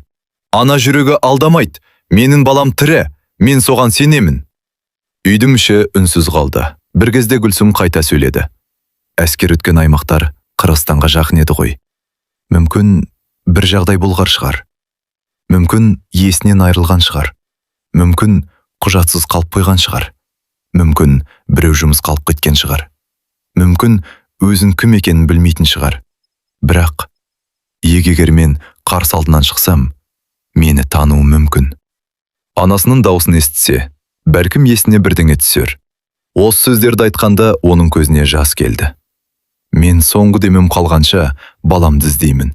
Мен оны таппай бұл дүниеден кеткім келмейді». Жәмила да жылап жіберді: «Анашым, өзіміз де қартайдыңыз. Жол ауыр болса да барамын». «Қалай барасыз? Ақша қайдан аласыз?» Гүлсім бір сәт үнсіз отырып: «Үйді сатамын» деді. «Не?» «Үй сатылса сатылар. Сатылмаса басқа малын табамын. Пенсиям бар, аздап жинаған ақшам бар. Маған енді байлықтың керегі жоқ. Маған сиялам керек. Егер қалған өмірімді Қырғызстанда өткізуге тура келсе, өткіземін. Бірақ баламды іздеуді тоқтатпаймын». Жәмила көз жасын сүртіп: «Анашым, бұл үйде әкеміздің ізі бар». «Білемін. Бұл үйде Әділеттің балалық шағы қалды, Асқаттың күлкісі қалды. Бірақ мен осы үйдің ішінде отырып күте берсем, ештеңе өзгермейді. Ал жүрегім күнде бар деп тұр. Мен сол үнді тыңдамасам, өмір бойы өкінемін». Үйдің ішін ауыр үнсіздік басты. Қыздары анасының райынан қайтпайтынын түсінді. Олар 10 жыл бойы бір нәрсені жақсы біліп қалған еді. Гүлсім бір нәрсені жүрегімен сезсе, оны ешкім тоқтата алмайтын. Сол түні Гүлсім ұзақ отырып Асқаттың суретіне қарады. Асқат, мені кешір. Мен тағы жолға шығамын. Егер біздің әділетіміз тірі болса, оны тауып, ең болмаса қабірінің басына ертіп келемін.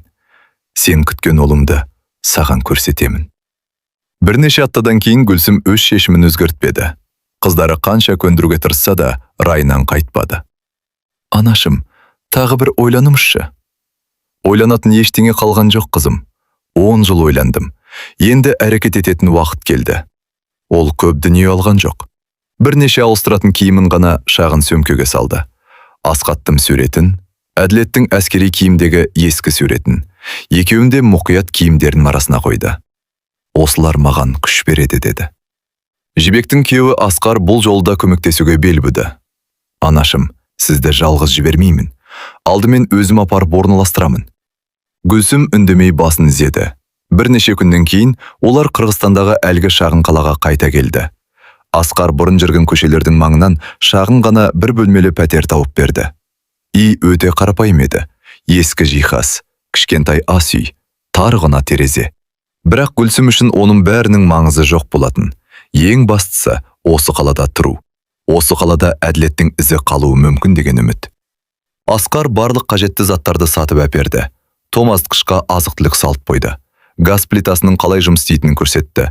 Телефонға жергілікті байланыс нөмірін орнатып берді. Анашым, күнде хабарласып тұрыңыз. Телефонды ешқашан өшірмеңіз. Жарайды, балам. Бір нәрсе болса, бірден айтыңыз. Айтамын. Асқар сәл ойланып қалды. Бірақ, осында ұзақ тұрмайсыз ғой. Уақытша ғана іздеп көресіз, сосын ауылға қайтамыз. Жібек пен Жәмилә да анасының қолынан ұстап.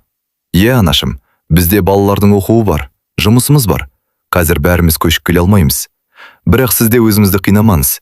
Егер ештеңе шықпаса, бірге қайтамыз. Гүлсім қыздарына мейіріммен қарап жымиды. Сендер уайымдамаңдар.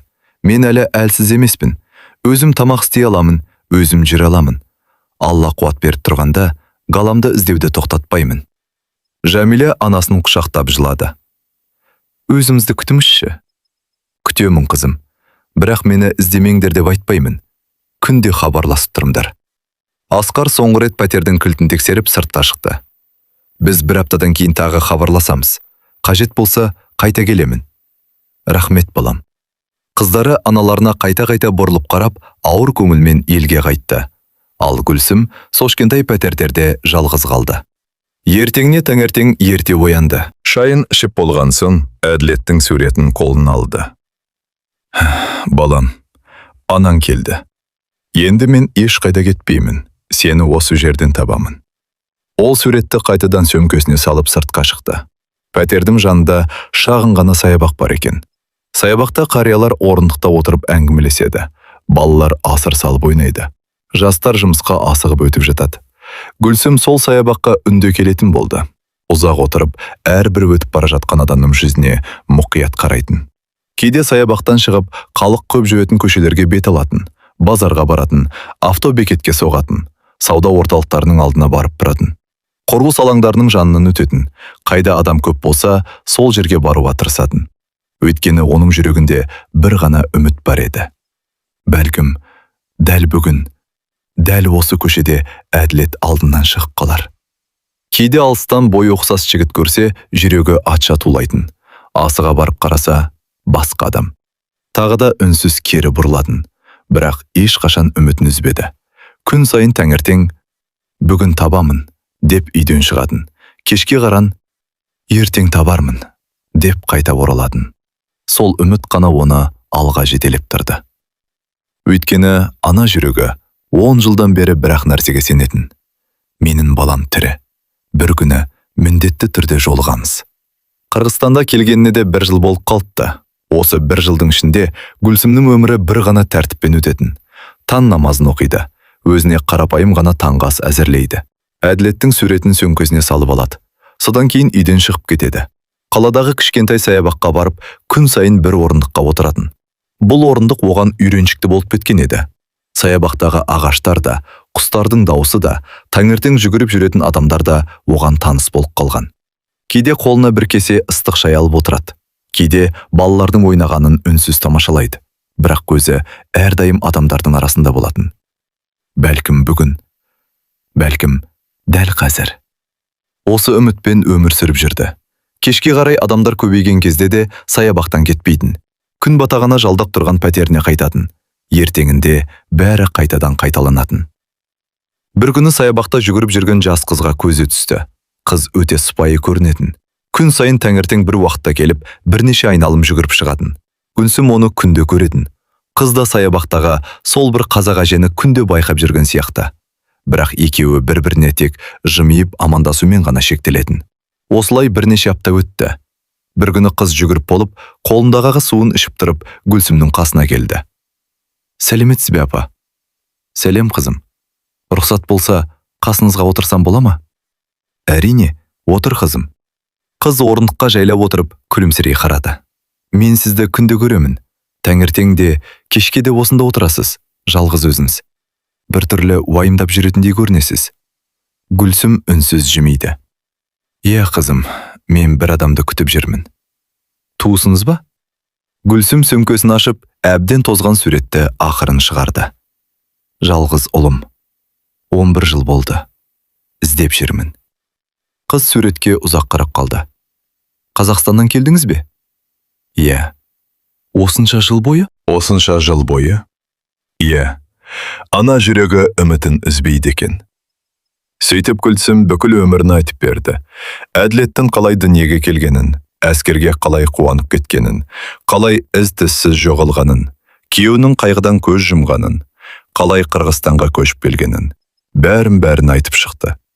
Әңгіме аяқталғанда қыздың да көзіне жас келіп қалған еді. «Апа, сіз өте мықты адам екенсіз». Гүлсім басын шайқады. «Жоқ, қызым, мықты емес, тек анамын». Сол сәтте қыз кенет бір нәрсені есіне түсіргендей болды.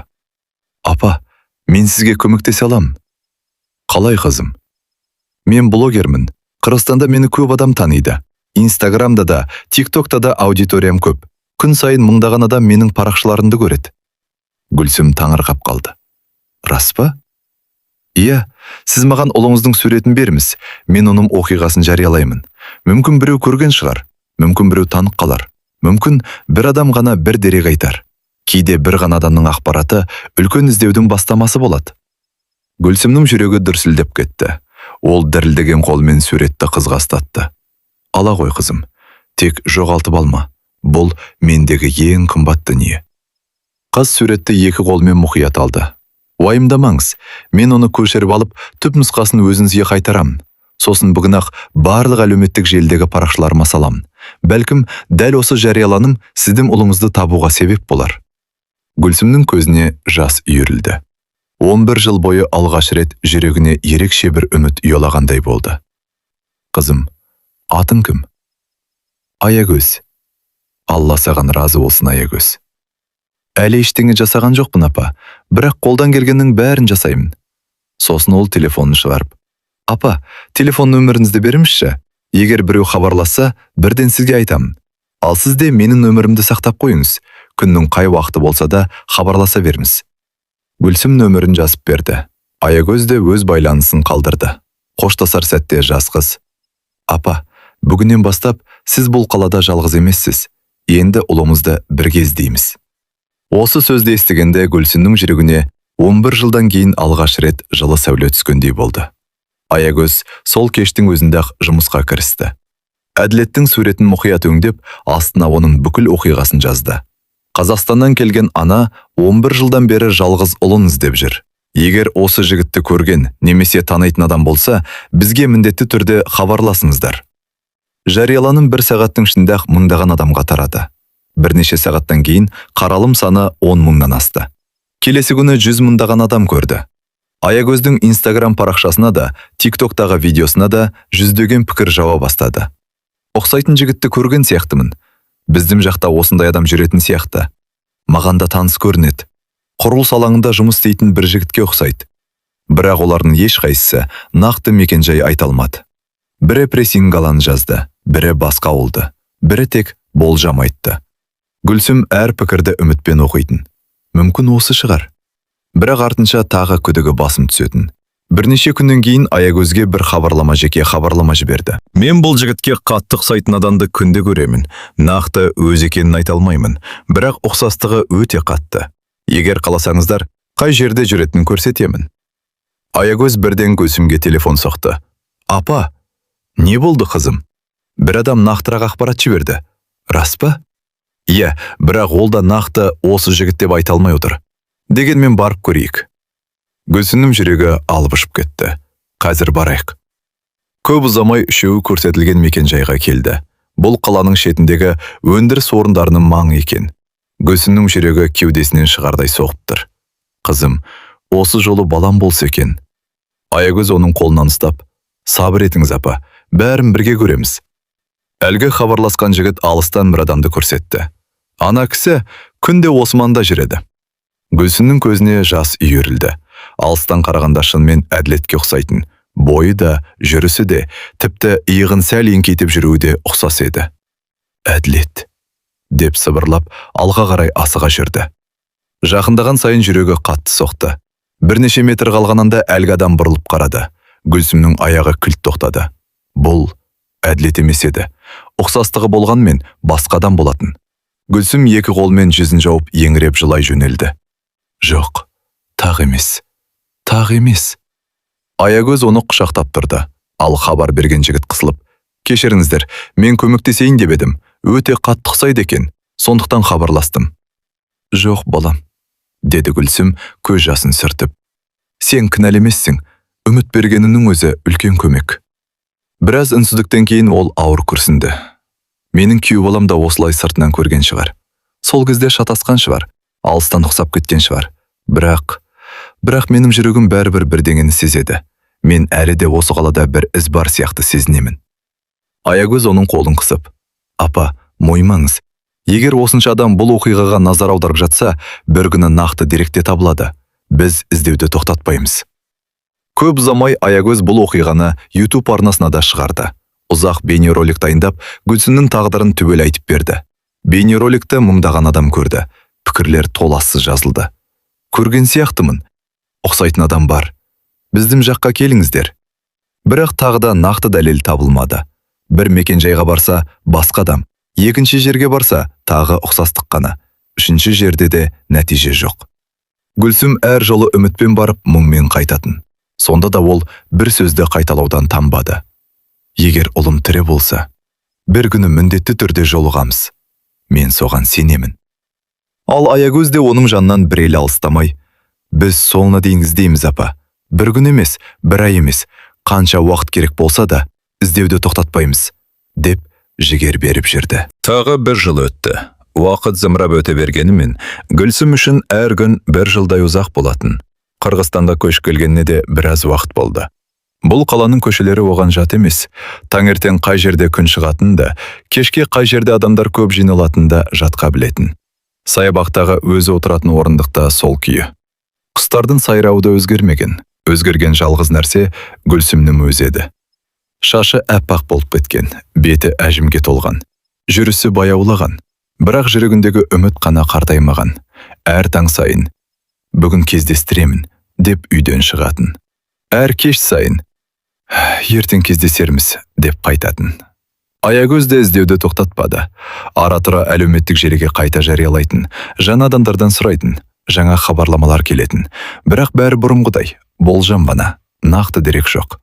Гүлсім бірте-бірте мұнымен өмір сүруге үйренгендей болды. Бірақ ана жүрегі бәрібір бір сәтке де тынышталмады.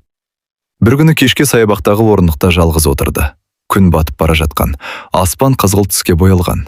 Айналада балалар ойнап жүр. Жастар күліп әңгімелесіп отыр. Ал Гүлсім ғана үнсіз көкжиекке қарап отырды. Сол сәтте ол өзімен өзі сөйлескендей болды. Балам, мен шаршадым. Өте шаршадым.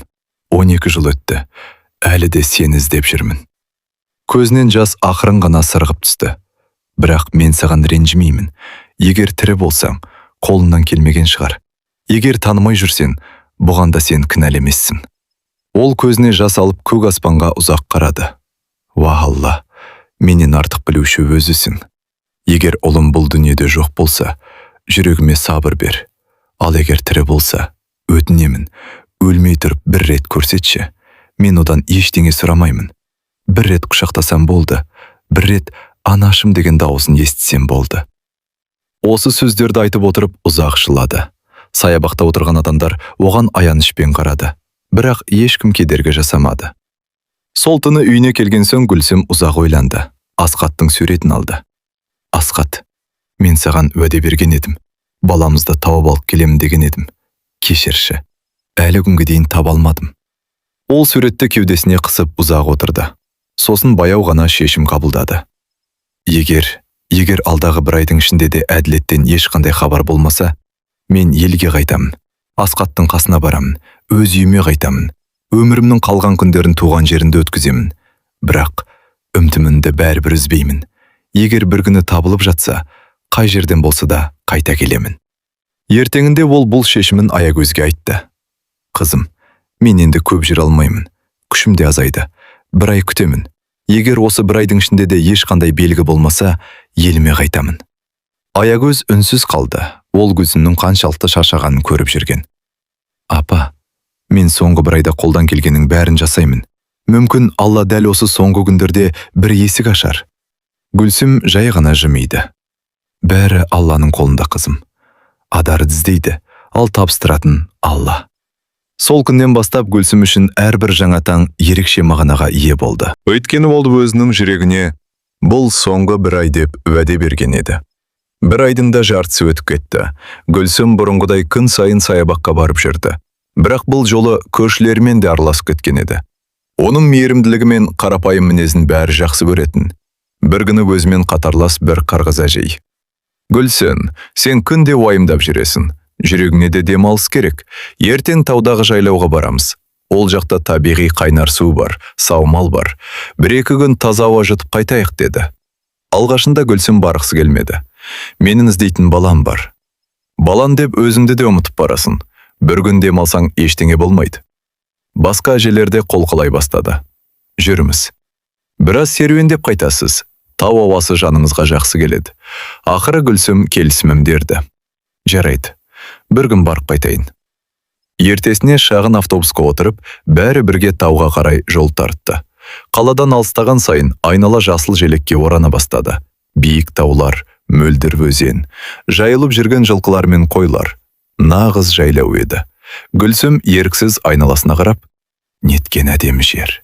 Дек оларды жергілікті тұрғындар жылы қарсы алды. Бір-екі күн қонақ боласыздар. Саумал ішіп, тынығып қайтыңыздар. Әжелер кешке дейін әңгімелесіп, таза ауада демалды.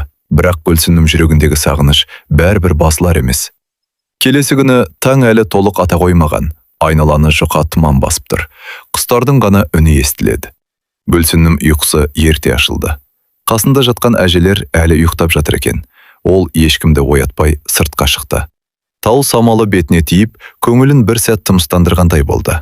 Әжейлердің бірі, арғы бетте қайнар бұлақ бар, суы өте шипалы, дегені есіне түсті. Гүлсім жалғыз өзі солай қарай жүрді. Жотаға көтеріліп, арғы бетке түсті. Шынында да мөлдір бұлақ сылдырап ағып жатыр екен. Ол алақанын суға малып жүзіне басты. Ва Алла, өзіме сабыр бере көр, деп дұға етті. Дәл сол сәтте аяқ дыбысы естілді. Бір ер адам бұлаққа қарай келе жатыр екен. Үстінде ескілеу жұмыс киімі. Басында күнге оңған қалпақ, иығы сәл еңкіш, қолында темір құты. Гүлсім оған аса мән берген жоқ. Малшышы бар деп ойлады. Ер адам бұлақтың жанына келіп судан ішті. Сосын жай ғана, «Сәлеметсіз бе апа?» деді. Гүлсім де, «Сәлеметсің бе балам?» деп өте берген. Бірақ бірнеше қадам жүрген соң кенет тоқтап қалды. Әлгі дауыс жүрегін бір нәрсе шым еткізді. Бұл дауыс қайдан естідім?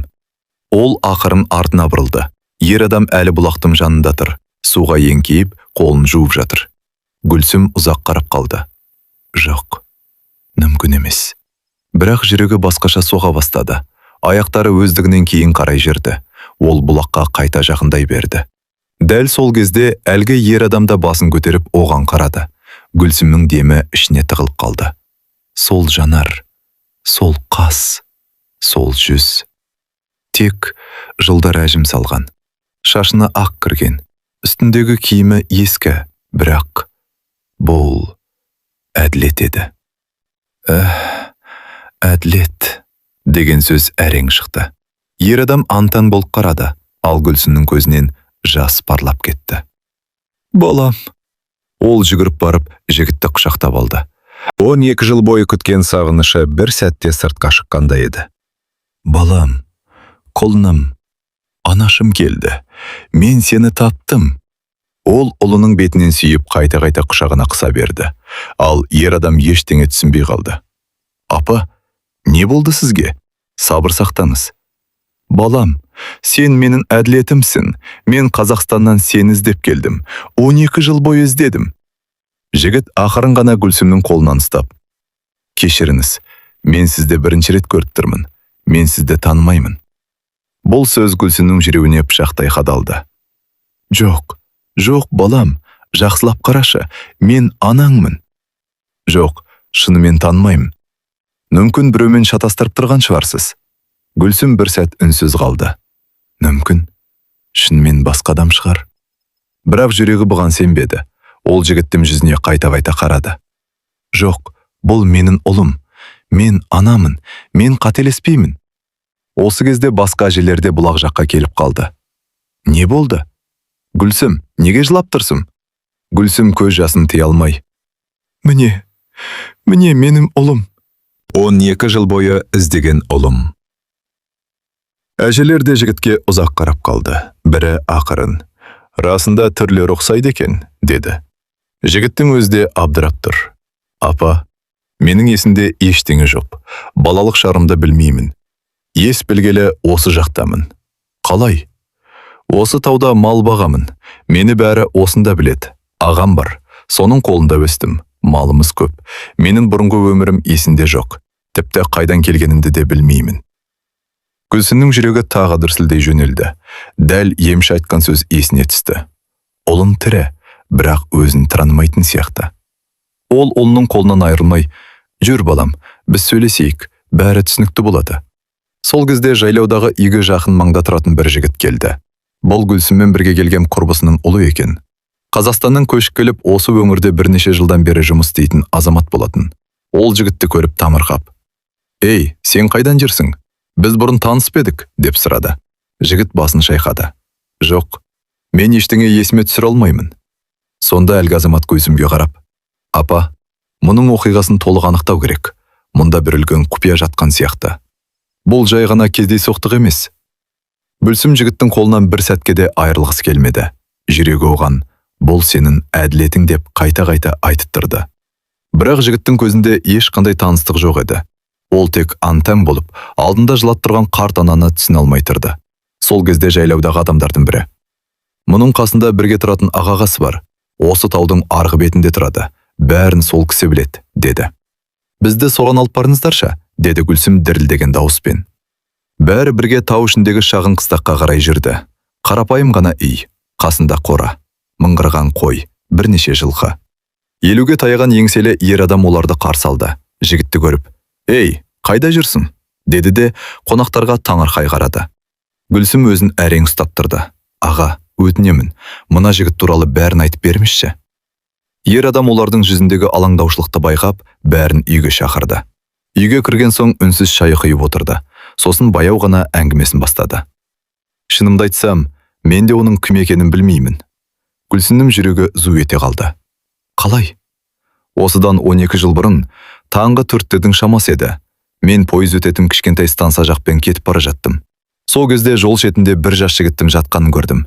Үсті қан, басы жарылған, ес-түссіз.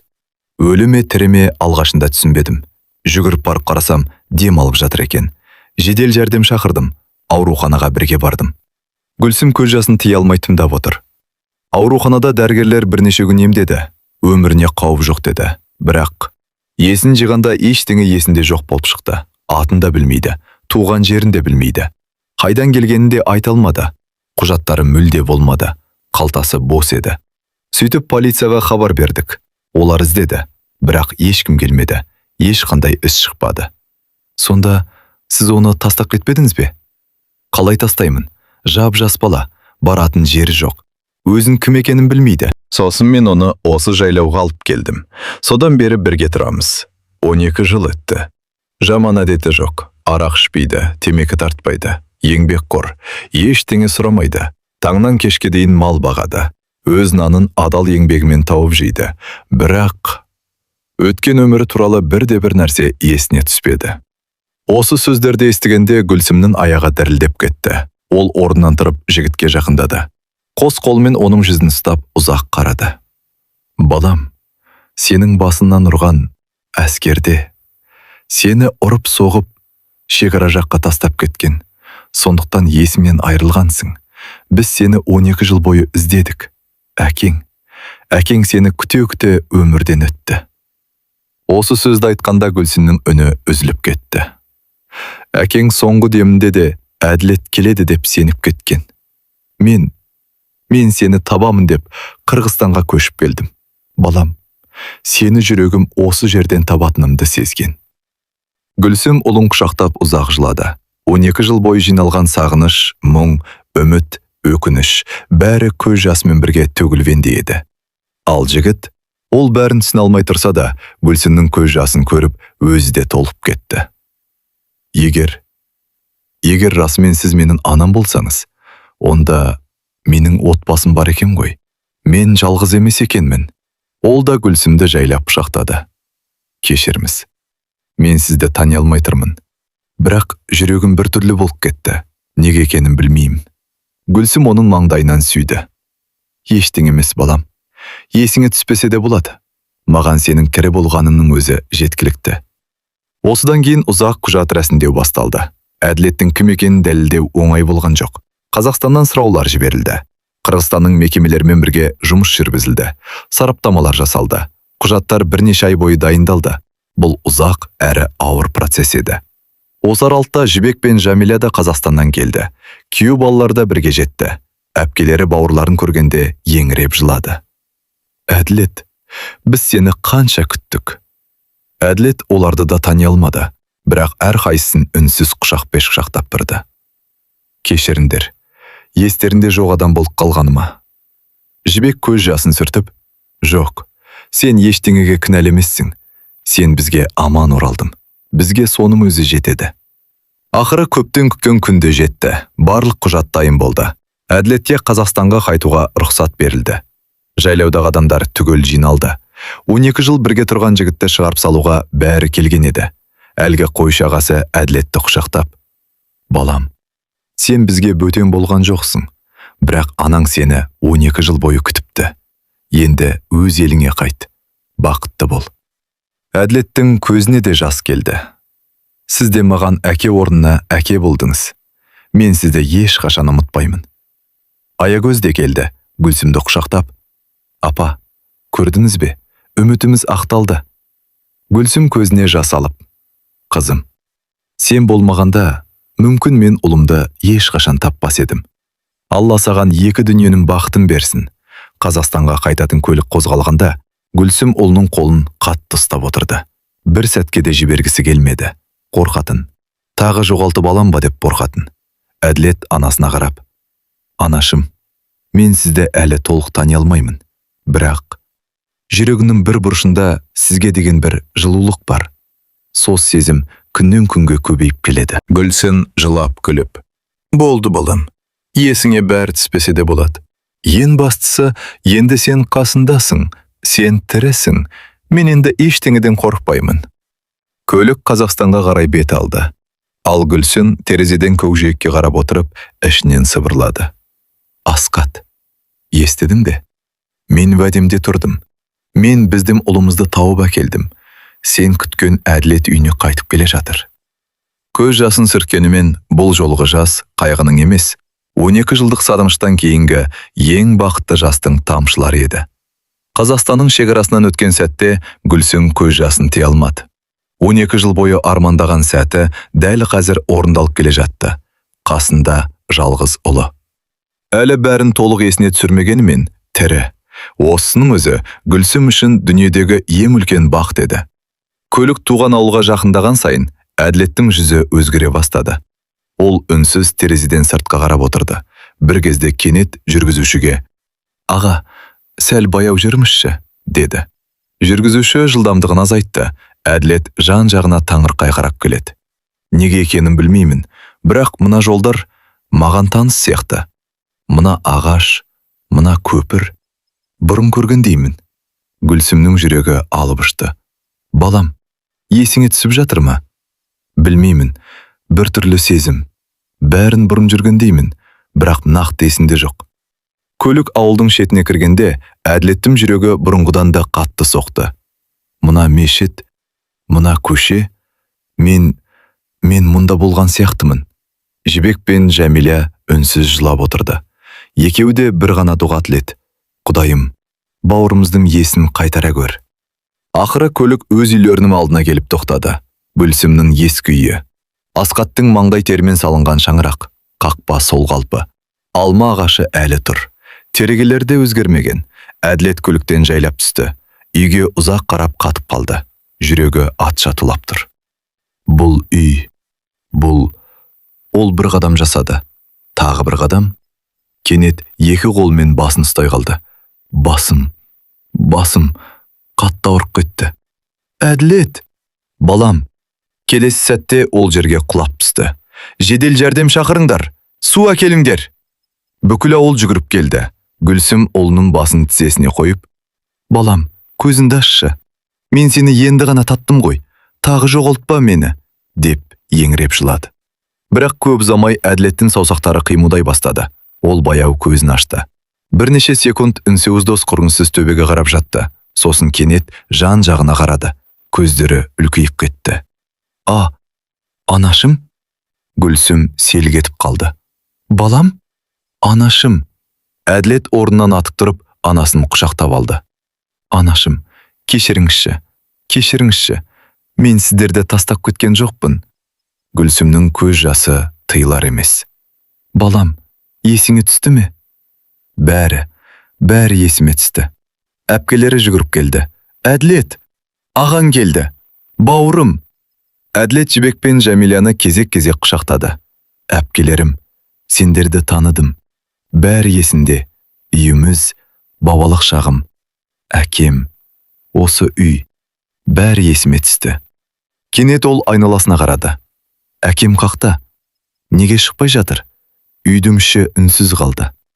Гүлсім көз жасын сүртіп, әрең сөйледі. «Балам, әкең сені күте-күте өмірден өтті». Әділеттің жүзі бозарып кетті. Жоқ, әкем мені күте алмады ма?» Ол екі қолымен жүзін жауып, баладай еңіреп жіберді. «Әке, кешіріңізші, мен кешігіп қалдым». Біршама уақыт өткен соң бәрі үйге кірді. Әділет сәл сабырға келгеннен кейін бәрі оның жан-жағына жиналды. Гүлсім ақырын ғана сұрады. «Балам, сол күні не болды? Сен қалай жоғалып кеттің?» Әділет терең күрсінді. «Есіме енді ғана бәрі келіп жатыр. Әскерден шыққан күні мен сендерге тосынсый жасайын дедім. Телефон соқпаймын, үйге аяқ астынан кіріп барам деп ойладым. Стансаға ерте барып қойдым. Сол жерде бірнеше жігітпен сөйлесіп қалдым. Олардың арасында қырғыз жігіттер де болды. Бірге шай іштік. Одан кейін ол басын ұстап қалды. Біреулер төбелес шығарды. Біреу басынан қатты ұрды. Ар жағы есінде жоқ. Көзімді ашқанда ауруханада жатыр екенмін. Өзімнің кім екенімді де білмедім. Қайдан келгенімді де, атымды да, ештеңе есінде болмады. Мен 12 жыл бойы өзімді кім екенімді білмей өмір сүрдім. Сендер мені іздеп жүргендерімді де білмедім». Гүлсім тағы да жылап жіберді. «Балам, сенің еш кінәм жоқ. Ең бастысы аман келдің». Ертеңіне Әділет ең алдымен әкесінің қабіріне баруды өтінді. Бүкіл отбасы ауыл қорымына бірге келді. Әділет әкесінің бейітіне жақында тізерлеп отырды. Құлпытасты екі қолмен құшақтап, ұзақ үнсіз қалды. Сосын еңіреп жіберді. «Әке, кешіріңіз. Мен келем деген уәдемде тұрғым келді. Бірақ тағдыр жібермеді. Сізді соңғы рет құшақтай алмадым. Сізді соңғы сапарға шығарып сала алмадым. Кешіріңізші, әке». Гүлсім ұлының иығына қолын қойды. Жібек пен Жәмилә да көз жасын тыя алмады. Қорым ішінде үнсіздік орнады. тек жел ғана баяу есіп тұрды. Сол сәтте Гүлсім көкке қарап сыбырлай сөйледі. Асқат, көріп тұрсың ба? Біздің әділетіміз үйіне қайтты. Сен 12 жыл күткен ұлың аман екен. Уәдемді орындадым. Ұлымды туған жеріне алып келдім.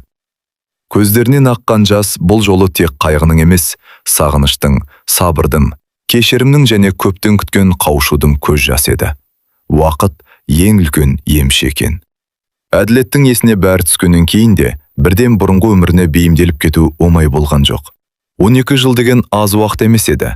Кейде түн ішінде шошып оянатын, түсінде темір жолды көретін, қараңғы стансаны көретін, башының қатты ауырған сезетін. Сол кезде Гүлсім үндемей келіп, баланың маңдайынан сипап: "Өтіп кетті балам. Бәрі артта қалды. Сен үйдесің. Сен анаңның қасындасың" деп жұбататын. Әділет анасының қолын ұстап ұйықтап қалатын. Бала кезіндегідей. Айлар көте берді. Әділеттің жүзіне қайтадан нұр кіре бастады. Күлкісі көбейді. Ауыл адамдармен араласып кетті. Барлығы оны ерекше жақсы көрді. Мына жігіт өлімнен де, өмірден де өткен адам ғой. Қандарлы болып кеткен. Анасының ақ тілегі сақтап қалған екен деп, ауыл үлкендері жиі айтып жүрді. Әділет өзін ұзақ уақыт жоғалтқан жылдарды жоқтап өмір сүргісі келмеді. Аллах маған евров сыйлады. Енді әр күнімді өбеймін дейтін. Бір күні ол анасына: "Анашым, Менің қолымнан келетін бір ғана іс бар, мал бағу. Малды жақсы көремін.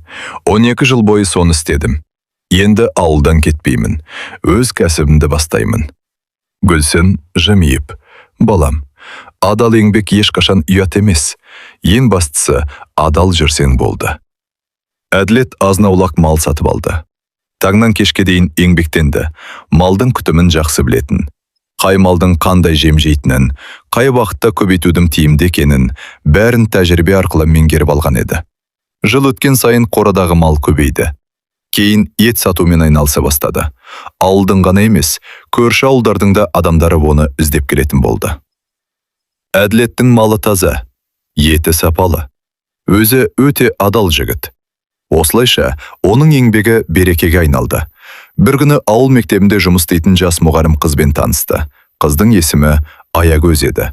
Ақылды, сабырлы, мейірімді. Әділеттің басынан өткен өмір жолын естігенде оны аяған жоқ. Қайта оның өмірге деген қайсарлығына құрметпен қарады. Екеуі алғашында жай ғана сөйлесіп жүрді. Кейін достықтары сыйластыққа ұласты. Ал уақыт өте келе жүректеріндегі сезімдерін түсінді. Бір күні Әділет: "Менің өткен өмірім ауыр болды, бірақ қалған өмірімді сенмен бірге өткізгім келеді", деді. Аягөз жымиып: "Адамның өткеніне емес, жүрегіне қараймын. Мен келісемін", деп жауап берді. Ауыл халқы қуанып кетті. Көп ұзамай екеуі шамарақ көтерді. Үй іші қайтадан күлкіге толды. Гүлсім ақ жаулығын тағып, келін түсірген күні ұзақ жылады. Бұл жолы қайғыдан емес, шүкіршіліктен жылады. "Асқат, көрдің бе? Біздің ұлымыздың үйленген күнін көре алмадың, бірақ сенің арманың орындалды." Арада тағы бірнеше жыл өтті. Әділеттің шамырағында сәби үні естілді. Алдымен бір немере дүниеге келді. Кейін тағы бір сәби өмірге келді. Гүлсім немерелерін бауырына басып отырып: "Міне, өмір қайтадан күліп тұр", деп көзіне жас алатын. Немерелері: "Әже, әже!" деп мойнына асылған сайын, 12 жыл бойы көрген барлық қайғысы алыста қалған түс сияқты сезілетін. Үйдің ауласы қайтадан бала күлкісіне толды. Әділет кешке жұмыстан келгенде балалары алдынан жүгіріп шығатын.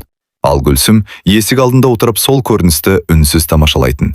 Бір күні ол аспанға қарап күлімсіреді. "Асқат, енді вайымдама. Біздің ұлымыз аман. Әулетіміз жалғасып жатыр. Мен енді бақыттымын." Өмір кейде адамды ең ауыр сынақтардан өткізеді, бірақ үмітін үзбеген жүрек бір күні міндетті түрде жарыққа шығады. Гүлсім 12 жыл бойы ұлын күтті. Мыңдаған шақырым жол жүрді. Жүздеген адамның есігін қақты. 1000 рет үміттеніп, 1000 рет көңілі қалды. Бірақ ана жүрегі ешқашан болды демеді. Сол жүрек ақыры өз баласын тауып берді. Кейде ең ұзақ күткен қауышу, ең қымбат қауышу болады. Ал ананың махаббаты уақытқа да, қашықтыққа да, тағдырға да жемілмейді. Бұл ойдан шығарылған көркем шығарма. Әңгімедегі барлық кейіпкерлер, оқиғалар мен жер атаулары автордың қиялынан туған. Кез келген сәйкестік кездейсоқтық. Егер бұл әңгіме жүрегіңізге жетіп сізге әсер қалдырса, пікірге міндетті түрде жазыңыз. Қай өңірден көріп отырсыз? Қанша балаңыз бар? Әділеттің тағдыры сізге қандай ой салды? Пікірлеріңізді үлкен ықыласпен оқимын. Осындай тағылымы мол, жүрекке жететін жаңа қазақ әңгімелерді жіберіп алмау үшін арнаға тіркеліп, лайк басып, қоңыраушаны қосуды ұмытпаңыз. Аптасына бірнеше рет сіздер үшін жаңа, әсерлі, әрі өмірлік мәні бар әңгімелер жарияланып тұрады. Баршаңызға отбасы амандығын, ата-анаңыздың ұзақ ғұмырын, балаларыңыздың бақыты мен берекесін тілеймін. Келесі әңгімеде аман есен жүздескенше.